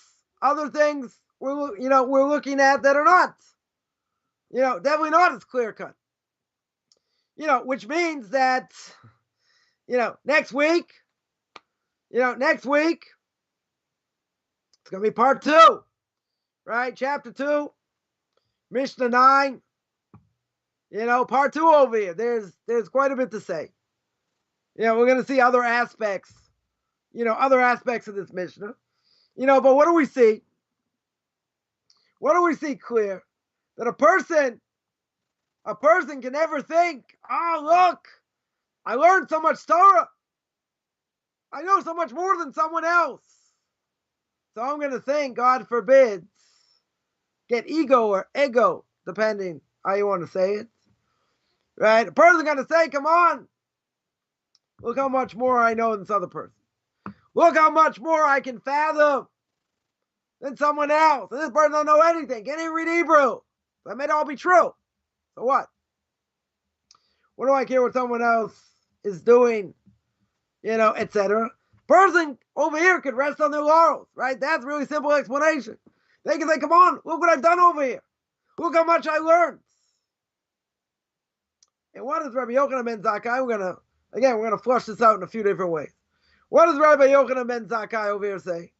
If you study much Torah, do not credit yourself, because that's what you're created to do.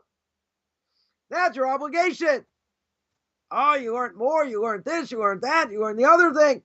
Very good. So why do you think you're so great? Right? That's simple explanation. Because,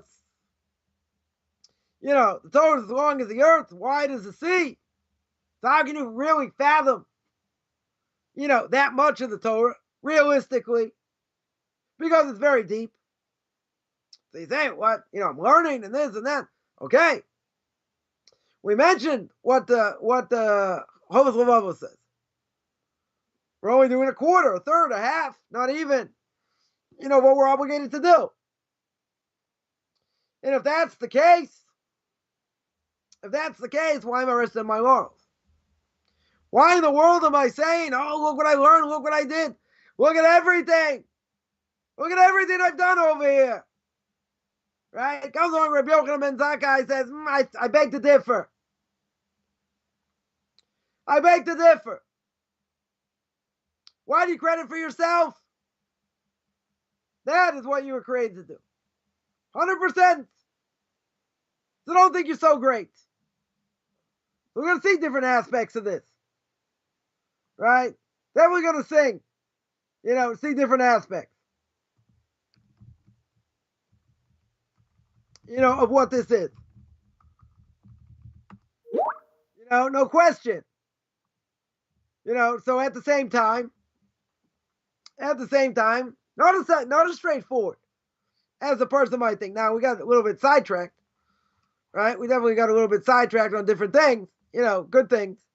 I definitely think good things, no question. But, at the same time, we have to see what the Torah says, right? We have to understand. What the Mishna says, and see it in a few different ways. Because what we say at the beginning, can look at it, in different ways. One way is studying much Torah, very good. Person should feel good about themselves. Go have a piece, go have a piece of cake, go have an ice cream. Very good. I can look at it that, on the one side. And, there's no reason not to feel good. Because most people are not learning Torah. At the same time, how can I take so much credit? How in the world can I take so much credit? That's what I'm obligated to do anyway. Totally obligated. Right? So, in the end, there's a lot to talk about over here. So, next week, same time, this is going to be Mishna 9, Chapter 2, Mishna 9, Part 2. Right? We're going to definitely have a Part 2. I don't know if we're going to have a Part 3. But you're on a beautiful topic, Rabbi. I'm going to have to go back and re-listen to it because I was doing a little doze. Sleeping. I've been working all night, and it's tough to, But I do not want to give up on doing these classes, and it's just such a joy that you take the time out of your busy schedule, and So, well, bless you, and we will be back next week with Part 2 of Chapter 2, Mishna 9. Thanks so much, Rabbi. Bless you, and have a wonderful, wonderful week. And everybody else out there, have a wonderful week also. Bye for now.